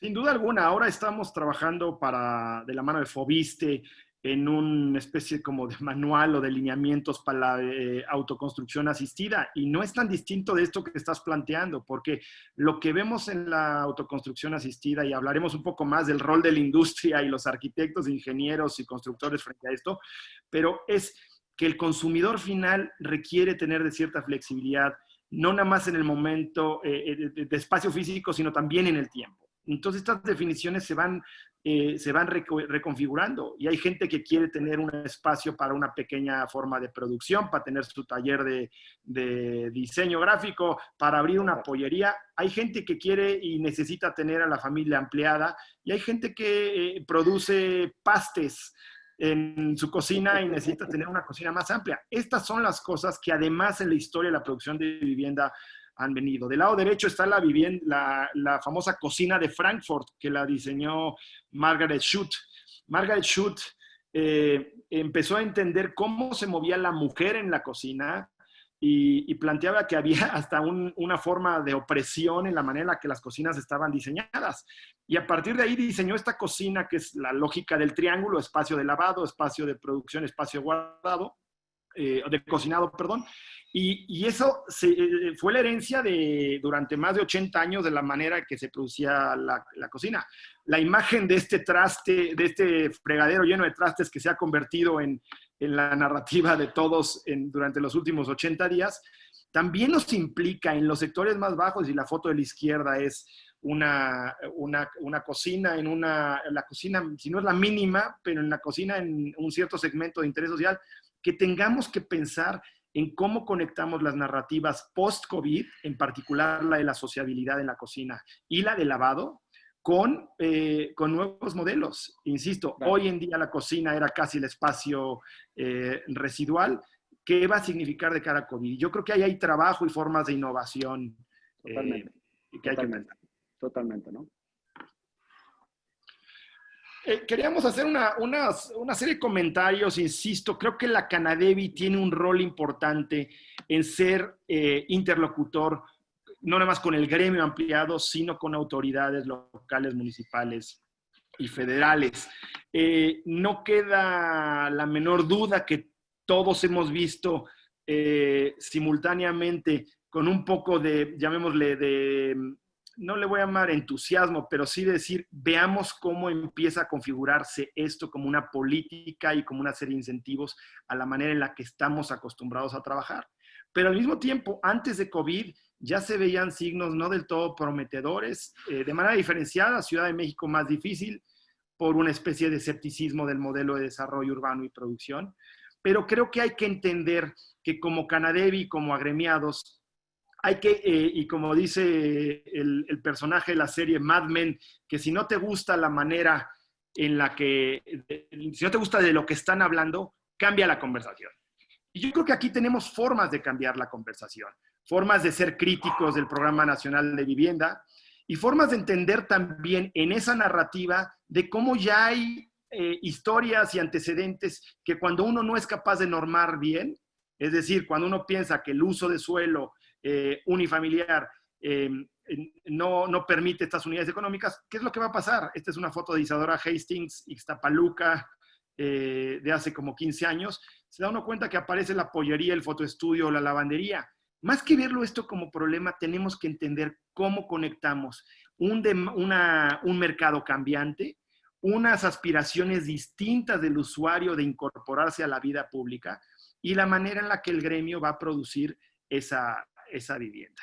Yo creo que nos ha tocado una tormenta perfecta a los que trabajamos en el gremio, de por un lado una estigmatización que inició y que continúa todavía de vez en cuando el señor presidente sale y dice que los arquitectos somos avaros, golosos e innecesarios por ser expertos. Creo que eso no contribuye a tener un mejor modelo de diálogo, pero también al mismo tiempo se requiere, insisto, generar nuevas formas de interlocución. Creo que ha habido esfuerzos importantes en algunas de las ONAVIs y otras organizaciones vinculadas a la producción de vivienda, de entender cuál va a ser la tarea, pero creo que como dijo Nacho al inicio, existe un papel importante para nosotros de convertirnos en el interlocutor, levantar la mano y decir, no, señor presidente, no, señor secretario, esto no es así. Nosotros somos actores que tomamos riesgos, que estamos comprometidos y que nos podemos sumar a su agenda de transformación y cambio. Sí, 100%, ¿no? Y yo, José, yo te diría, tú eres un poco más suave a lo mejor en lo que yo voy a decir, ¿no? Yo sí tengo una opinión específica de lo que se está planteando hoy en día. Y lo que se está planteando hoy en día en base a lo que vemos que necesitamos es una carta de buenas intenciones. Me leí el plan completo de vivienda y como los planes, al igual que el plan que se propuso al inicio, que es el plan, como le llaman ellos, AMLOPOLIS, de 15 puntos, más bien de 6 puntos, te habla de buenas intenciones y te habla de cosas que deberían de ser, pero no te dice cómo. Lo importante aquí es entender que el plan en sí, como carta de intención, no está mal planteado. Eso no hay ningún problema y creo que estamos claros en México que existe un hueco de mercado que se llama la vivienda de calidad, que sí existe vivienda de calidad, la vivienda asequible, que cada día es más escasa, pero bien ubicada. Esos tres elementos, para que estén alineados, tienes que trabajar con la iniciativa privada. Y es algo que tiene que entender el gobierno, es que sin la iniciativa privada, este segmento de vivienda no va a existir. La iniciativa privada es la que mueve este segmento y es lo que tenemos que entender todos. La iniciativa privada y todos los que estamos aquí tenemos que trabajar con el gobierno para poder hacerle ver que el programa que tiene hoy en día, desde mi punto de vista, está corto. Y si no se cambian varias cosas, como entender las ciudades, como entender, densificar, como el ejemplo que mencionaste de Chicago me parece espectacular. Ya tenemos ejemplos de densificación exitosos como son el DOT en Monterrey, que no pusimos por tema de tiempo, pero ya hay diferentes ejemplos a nivel México en donde estos cambios pueden ayudar y complementar lo que el gobierno quiere. A veces se piensa que estamos en contra de lo que quiere el gobierno, más bien es cómo te ayudo, gobierno, para poderte hacer entender que lo que estás planteando es una buena carta de intención, pero no necesariamente vas a llegar al objetivo que se está buscando, ¿no? Entonces, bueno, eso es es una opinión personal, definitivamente. Y ya para terminar, porque sé que nos queda poco tiempo, ya hablamos de la economía, es el tema de nuevos medios, ¿no? La exposición a los medios es innegable. Nada más ustedes una idea, las nuevas generaciones como millennials, estamos hablando de 10 horas, 45 minutos de exposición a diferentes medios. Las generaciones anteriores andan un par de horas menos, pero también estamos hablando alrededor de 8 horas y generaciones más jóvenes todavía sube el porcentaje. ¿Qué pasa con eso y qué es lo que y qué efecto estamos viendo en el tema de medios, en el tema de ventas? Nada más para que ustedes se den una idea. Cuando ustedes ven su embudo tradicional de ventas, pues es normal que lleva pasos, ¿no? Primero haces estrategias de marketing donde atraes a los clientes, después van a tu punto de venta, les das seguimientos y al final cierras. Fíjense nada más el cambio que estamos teniendo en las nuevas generaciones. Antes de llegar al punto de venta, los millennials tienen del 100% de decisión de compra, el 75% está tomada en base a toda la información previa que estamos teniendo en los diferentes medios de consulta. En comparación, si te puedes adelantar una, José, con la generación anterior, en donde la generación anterior únicamente del 100% de decisión de compra, los factores que tomaba en cuenta para tomar decisión estaban 15% basados en toda la información previa que estábamos teniendo. ¿Qué estamos viendo? Que el modelo está cambiando. El modelo está cambiando completamente. Los medios están cambiando y esto ya venía cambiando, simplemente se aceleró. Hay que entender, ustedes que están en la parte de vivienda, que el proceso comercial que hoy en día estamos viendo ya cambió y así se va a quedar. Va a ser muy complicado que ustedes vuelvan a tener el mismo número de afluencia a sus puntos de venta que tenían previo a la crisis. ¿Por qué? Porque las nuevas generaciones ya no hacen el proceso natural que hacen las otras generaciones. Las otras generaciones, para comprar una vivienda, estadísticamente estabas entre 3 y 4 proyectos que visitabas al punto de venta para poder comparar. Las nuevas generaciones no van a esos 3 o 4 puntos de venta. Van y visitan 5 o 6 proyectos, filtran, se capacitan completamente el producto y van únicamente a 1 o 2 proyectos para poder corroborar que la decisión que habían tomado es la correcta. ¿Qué está pasando? Nuestra estrategia previa, nuestra estrategia digital tiene que robustecerse. Nuestras experiencias de compra tienen que cambiar porque el discurso tiene que ser diferente, porque nuestros compradores vienen mucho más capacitados. Tienen que cambiar su estrategia comercial, si no se van a morir. Eso me lleva a que ustedes deben de entender que en una estrategia comercial tienes 4 cuadrantes y ahí están las flechas de forma vertical, las flechas de forma horizontal. Entiendan qué está pasando con su embudo. De la estrella hacia atrás, ¿sí? Tienes que pensar en marketing digital y de la estrella hacia adelante tienes que pensar en venta digital.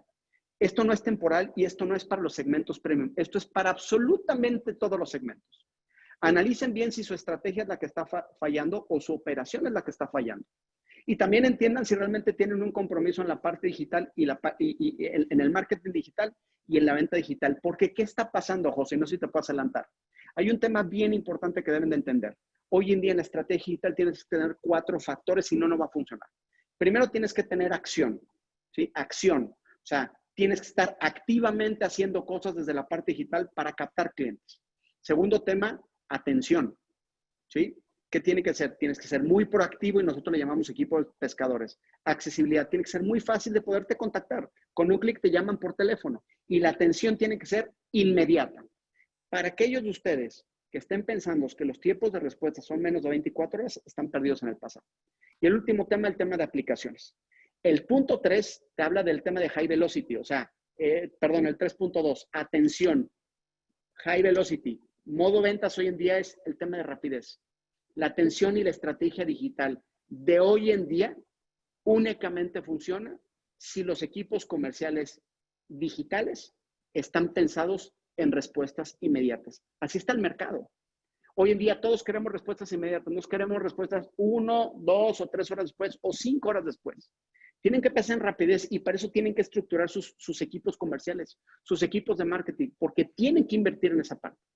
Los medios tradicionales ya no están funcionando, los medios tradicionales son demasiado caros, los medios tradicionales no sirven para nada. El costo por venta de los medios tradicionales está a la alza porque tienen cada vez menor efectividad y todos nos estamos convirtiendo a la parte digital. Entonces, si puedes adelantarte es bien importante ustedes que entiendan que la velocidad es lo que está marcando, el mercado. Esta es una estadística que sacamos de ciertos análisis que se han hecho en Estados Unidos. Fíjense el porcentaje, ¿sí? Cómo sube el porcentaje de probabilidad de conversión cuando contestas en el primer minuto. Fíjense cómo se reduce notablemente cuando te vas al segundo minuto y después de ahí 3 minutos, 30 minutos, 1 hora, cómo se reduce completamente. Tienen que pensar en que los nuevos medios nos están cambiando. Y no nada más es pensar en que cambia el mercado, y no nada más es pensar en que cambia el producto, sino también cambia la forma en la que estamos comercializando nuestros productos. Y con eso, no sé si, hay un ejemplo de cómo sus páginas tienen todo el tema de atención, páginas mucho más humanas, que es un ejemplo de cómo nosotros manejamos la parte de estrategia en donde invertimos bastante para que prácticamente las respuestas sean inmediatas. Uno de esos es Proyecto de 4S y pues prácticamente con eso estamos terminando la presentación. Entendamos que hay una nueva... Dime, José. Sí, no, Nacho, quería nada más comentar un par de cosas. Yo le sumaría a este tema de medios todo aquello que tiene que ver con post-ocupación o postventa. Y ustedes lo han visto hoy en día, el mecanismo inicial en el que uno accede para entender a quién le está comprando. Las primeras 5 o 10 páginas de Google van a ser ocupadas por el name and shame, nombrar y castigar al que no quede bien. Y en ese sentido existe un consumidor mucho más demandante que requiere entender que la vivienda no es un crédito aplicado, la vivienda no es una simple operación financiera o una transacción asociada a un pago, sino la vivienda es un patrimonio que tiene acá un componente humano. Si no somos capaces de entender cómo esa interacción antes, durante y posterior es lo que va a generar ganadores y perdedores y lo ha tenido. No es en vano que empresas que les ha llovido mucho, con razón o sin razón, son las que les toma más trabajo y tiempo volver a recuperar la confianza. Yo quiero insistir que esta parte estamos viendo como dos cosas y nada más si quieres termino con mi 1 minuto y después Nacho, adelante tú. COVID viene a acelerar, por un lado, una serie de tendencias que ya se habían dando en temas de desarrollo urbano, inmobiliario y de vivienda, y otras que sí se presentan como nuevos retos. Que estos retos no operan solamente en un sector ni demográfico ni económico elevado, sino que cortan transversalmente, sí que hay que reimaginar la manera. Que precisamente por los retos adicionalmente normativos y políticos que tenemos que encontrar mejores formas de interlocución, levantar la mano y denunciar cuando no estamos de acuerdo y decir, es necesario este gremio, es necesaria esta industria, no somos corruptos, no somos avaros, pero sí tenemos que también entender las motivaciones que tiene esta nueva administración en términos de entender a quién se le puede poner atención. Estamos convencidos que hay oportunidades ahí. Es la manera en la que nos tenemos que reconfigurar. Yo pienso, y se lo comentaba a Nacho y a Daniel antes de que entráramos, se viene un invierno nuclear, se vienen 18 meses complicados. pero estos 18 meses que también sirvan para reimaginar mejores proyectos, reimaginar mejores productos y reimaginar la manera en que interactuamos con consumidores y con autoridades. Sí, totalmente. Y creo que aquí, como tú dices, José, este 2020 que viene complicado, que viene con una dinámica en baja en ventas importante, con muchos problemas financieros para muchos de ustedes que están desarrollando, es una buena oportunidad para reinventarse y ver hacia dónde va el mercado. Como lo dijimos al principio, aquí no tratamos de adivinar y tratar de ser los gurús de hacia dónde va el mercado, es simplemente entender qué nos está diciendo el mercado y tratarlo de traducir en una comunicación para que ustedes entiendan qué es lo que está pasando. Definitivamente el año va a ser complicado económicamente. Definitivamente veníamos cambiando como país y no creo que nos estuviéramos adaptando tan rápido como se necesitaba en los productos y en las ofertas de valor que estábamos teniendo. Vendrán nuevos productos, vendrán nuevas tendencias y definitivamente viene una nueva forma de comercializar. Yo veo con mucho optimismo al mercado mexicano de vivienda, que es la oportunidad de ser resiliente y de trabajar en conjunto con el gobierno de una forma mucho más estrecha, porque creo que este gobierno lo que le gusta o lo que necesita o lo que nos ha enseñado es que si se trabaja de la mano con ellos, creo que puede sacar mucho más beneficio que estarte, ¿cómo se llama?, peleando de sí o no, ¿no? Yo creo que hay que trabajar con ellos, hay que plantearles qué es lo que necesita el mercado. No nada más es un tema de buenas intenciones, sino es analizar hacia dónde vamos, porque también ellos tienen que entender que los mexicanos estamos cambiando y que el modelo tradicional que ellos están pensando, en algunos casos es válido, pero no en todos los casos es válido. Los mexicanos estamos cambiando, estamos retransformando. Hay porcentaje de la población que está en situaciones precarias, pero hay otro porcentaje bien importante que necesita vivienda, que necesita que tiene condiciones diferentes y que puede empujar al mercado, para ese mercado que tenga recursos e impuestos para poder ayudar a los otros segmentos, ¿no? Entonces, nada más para terminar, agradecer a la Canadevi la invitación. Nos extendimos un poco, creo que la invitación fue bastante buena. Te puedo agradecer, José. Ahí están nuestros, gracias. Y bueno, creo que pasamos al tema de preguntas y respuestas. Vienen nuestros contactos de José Castillo y un servidor para cuando nos quieran hacer preguntas. La presentación va a estar a su disposición, se los vamos a mandar. Y no sé si todavía tengamos tiempo para preguntas y respuestas, ¿no? Sí, bueno, tenemos tiempo, tenemos unos minutos. La verdad es que muchas de las preguntas que vinieron haciendo en la plataforma, pues las fueron respondiendo conforme se fue desarrollando la propia presentación.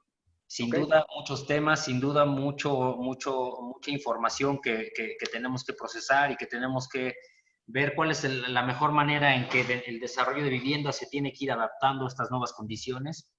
Es muy importante los mensajes que escuchamos de ustedes referente al tema del diálogo que tenemos con el gobierno. Coincidimos con ello, hemos venido haciendo mucho diálogo con ellos. El presidente se ha esforzado mucho en entender al gobierno y en ir tratando de involucrar el desarrollo de vivienda en esta nueva estrategia de este gobierno. Y considero que hemos ido avanzando, hemos ido caminando con esta nueva crisis que se presentó por el COVID. Empezamos a generar una serie de manejo de crisis con las instituciones que el presidente podrá explicar mejor que yo. Él tuvo la fortuna de estar al frente en las negociaciones con todos secretarios y los titulares de los organismos. Y bueno, hemos ido avanzando. Referente al tema de los nuevos modelos de mercado, sin duda es algo a lo que tenemos que empezar a acostumbrarnos, empezar a desarrollar nuevos productos, nuevas estrategias, empezar a generar un mercado para nuevos compradores.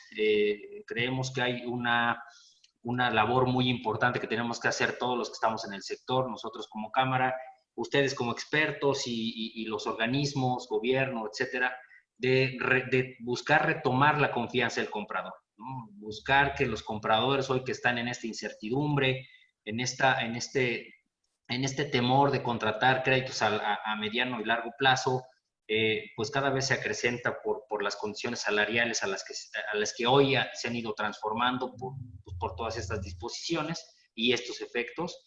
Y bueno, seguimos avanzando. Creo que hay algunas preguntas que se contestaron, insisto, las puedo mencionar, y algunas que ya fueron como repetidas las podemos compartir a través de su correo y después regresarles la respuesta, si me lo permiten.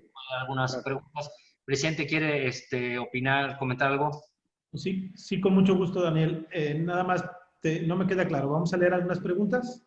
Puedo leer quizá 4 o 5 preguntas y comentamos, ¿sí? Ok. Por ahí vi algunas preguntas. Había una específicamente de Ciudad de México que siempre es un tema picante.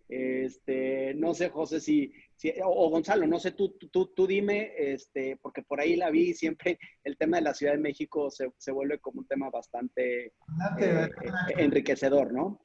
José, por ahí el tema de vivienda en la Ciudad de México, yo tengo una opinión muy específica. Si quieres, empieza tú y ahorita conversamos esa parte, ¿no?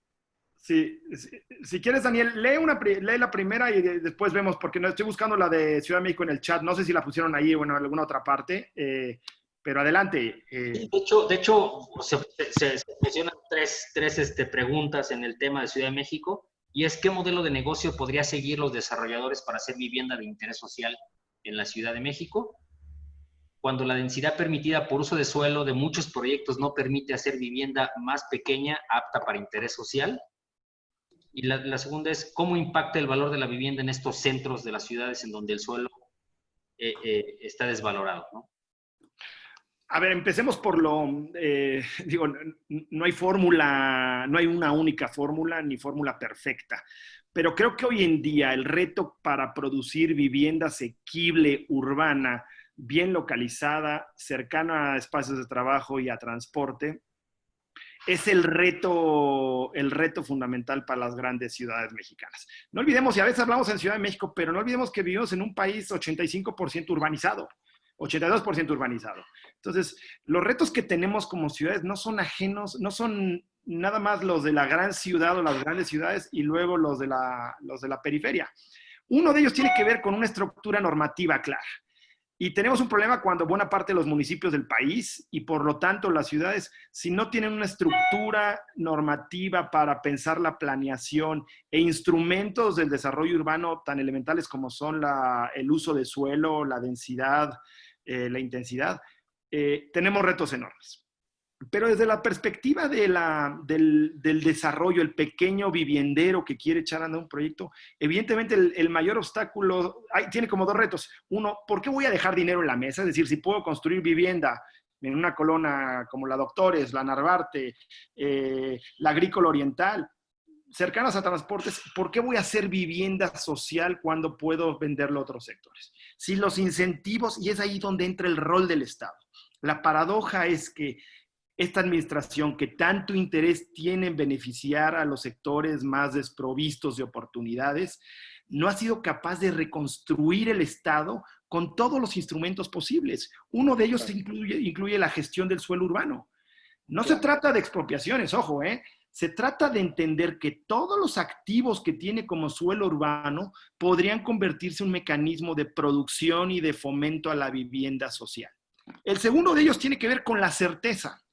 Si uno entra a un trámite en SEDUBI o en CEMOVI o en un impacto ambiental y no tiene certeza si se va a tardar el trámite 2 meses, 4 meses, 6 meses o 2 años, esa incertidumbre es lo que hace que uno tome y busque expectativas de retorno sobre inversión más altos. Yo siempre pongo el ejemplo de en Austria, donde la vivienda social, es decir, que se vende a cierto sector de la población con precios topados, al desarrollador privado que produce vivienda social solamente le permiten un margen 2 puntos superior sobre una tasa indexada en relación al costo del dinero. Parece una locura, pero no estamos hablando de Unión Soviética 1958, estamos hablando de una democracia liberal.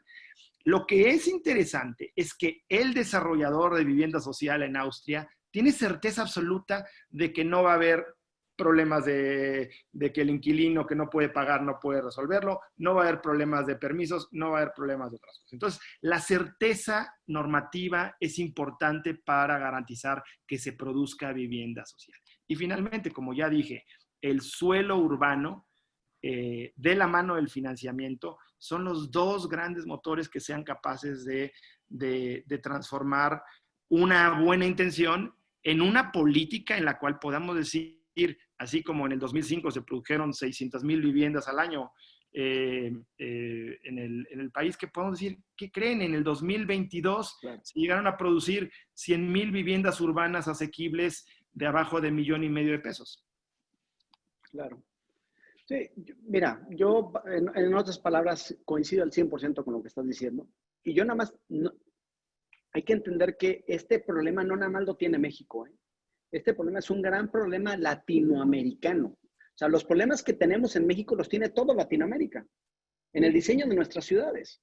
No estamos entendiendo que los diseños de nuestras ciudades pueden cambiar la vida de las personas. O sea, una ciudad con un buen transporte público hace que la gente sea más feliz porque está menos tiempo en estos tiempos de traslado, ¿no? Entonces, ¿cómo diseñamos nuestras ciudades?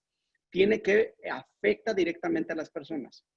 Y el diseño de las ciudades se los dejamos a instancias gubernamentales que no tienen la capacidad para hacerlo. Llámese los municipios.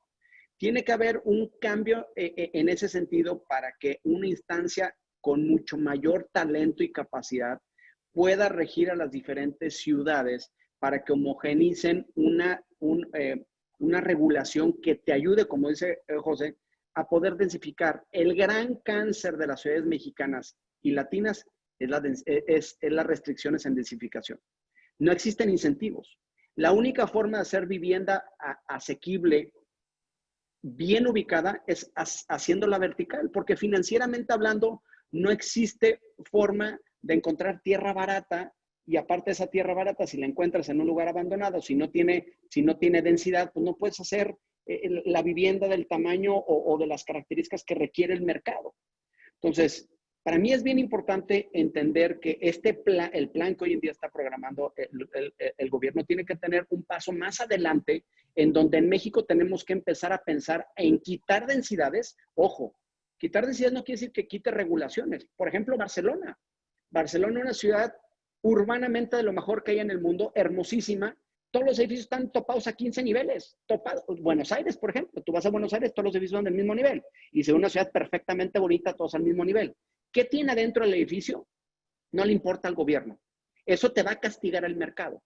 Y también entender que a la hora que tú le das libertad al desarrollador con certeza legal, cuando quitas densidades y en cierto terreno puedes ser el producto que el mercado te demanda, ¿sí? Y estos segmentos, otra vez, no hay otra forma si no verticalizas para rescatar suelo que está abandonado y que de cierta forma tiene buen precio y bien ubicado, como son los centros de ciudad o estas zonas industriales abandonadas en todas las ciudades.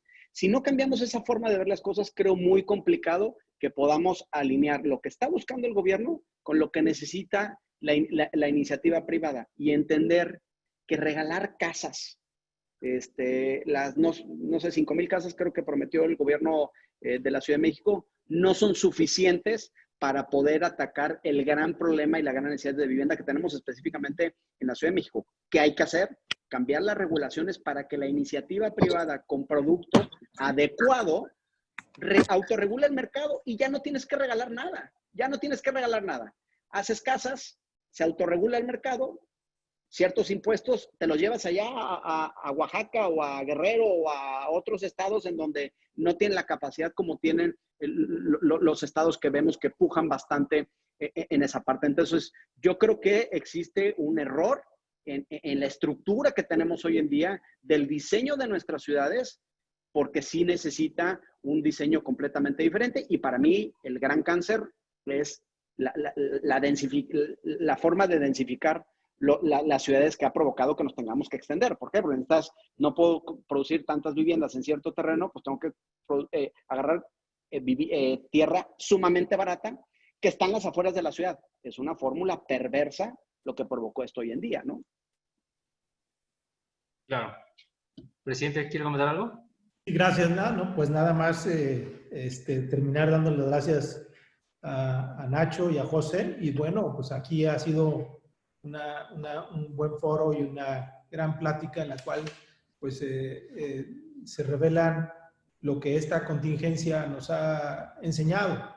Yo creo que en este momento necesitamos a una industria preparada, una industria actualizada, una industria que pueda entender perfectamente los cambios que nos está demandando y como bien lo expresaban, necesitamos, como lo expresaba el propio Nacho, necesitamos reinventarnos, necesitamos aprender del mercado, escuchar el mercado, estar muy atentos a que entendamos que son tiempos diferentes y estos tiempos diferentes implican la digitalización, la forma en que vamos a comercializar hoy es totalmente diferente y que si no lo hacemos a través de los medios digitales, vamos a quedarnos muy atrás y no vamos a ser lo suficientemente eficientes. Por eso me congratulo de tener este tipo de conversaciones y de pláticas.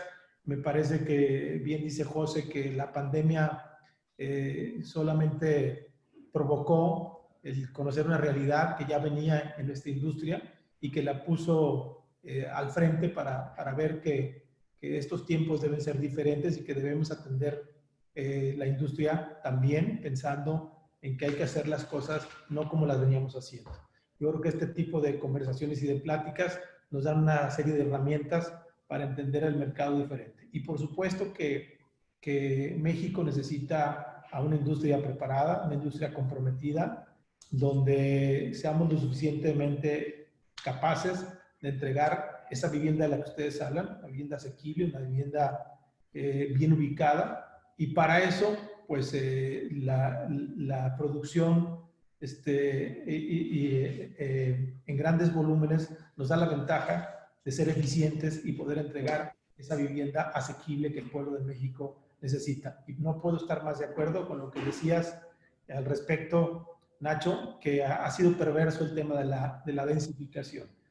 Es un tema que debemos trabajar en todas las ciudades del país, así como también los espacios dedicados al estacionamiento. Me parece que hay que cambiar las grandes planchas de estacionamiento por quitarlas en las unidades.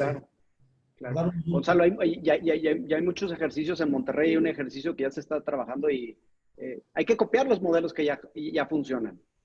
Así es. Entonces, yo creo que esos son paradigmas que hay que romper y hay que buscar en cada una de las ciudades que los lineamientos para poder construir sean diferentes y animarnos a que debemos irnos a la verticalidad para tener la interurbanidad, la verticalidad y una mejor ubicación. Eso es sin duda lo que debemos lograr. Y por supuesto, de manera espacial, hoy la pandemia nos ha puesto a pensar que la casa es la principal línea de contingencia en este tipo de pandemias, donde se resguarda el patrimonio, se resguarda la familia y la integridad de las personas. Entonces, hoy nos obliga a ver de manera diferente la casa, porque hoy es el reducto donde vamos a salvar a nuestras vidas y a nuestras familias. Entonces, hoy es más el compromiso que tenemos. Pues nada, sin más, darles las gracias, Nacho, José, es su casa. Gracias. Una gran conversación y cuenten con la Canadevi para trabajar en mancuerna y en conjunto con ustedes. Un abrazo. Gonzalo, gracias por la invitación. Te mando un fuerte abrazo. Saluda a todos, cuídense.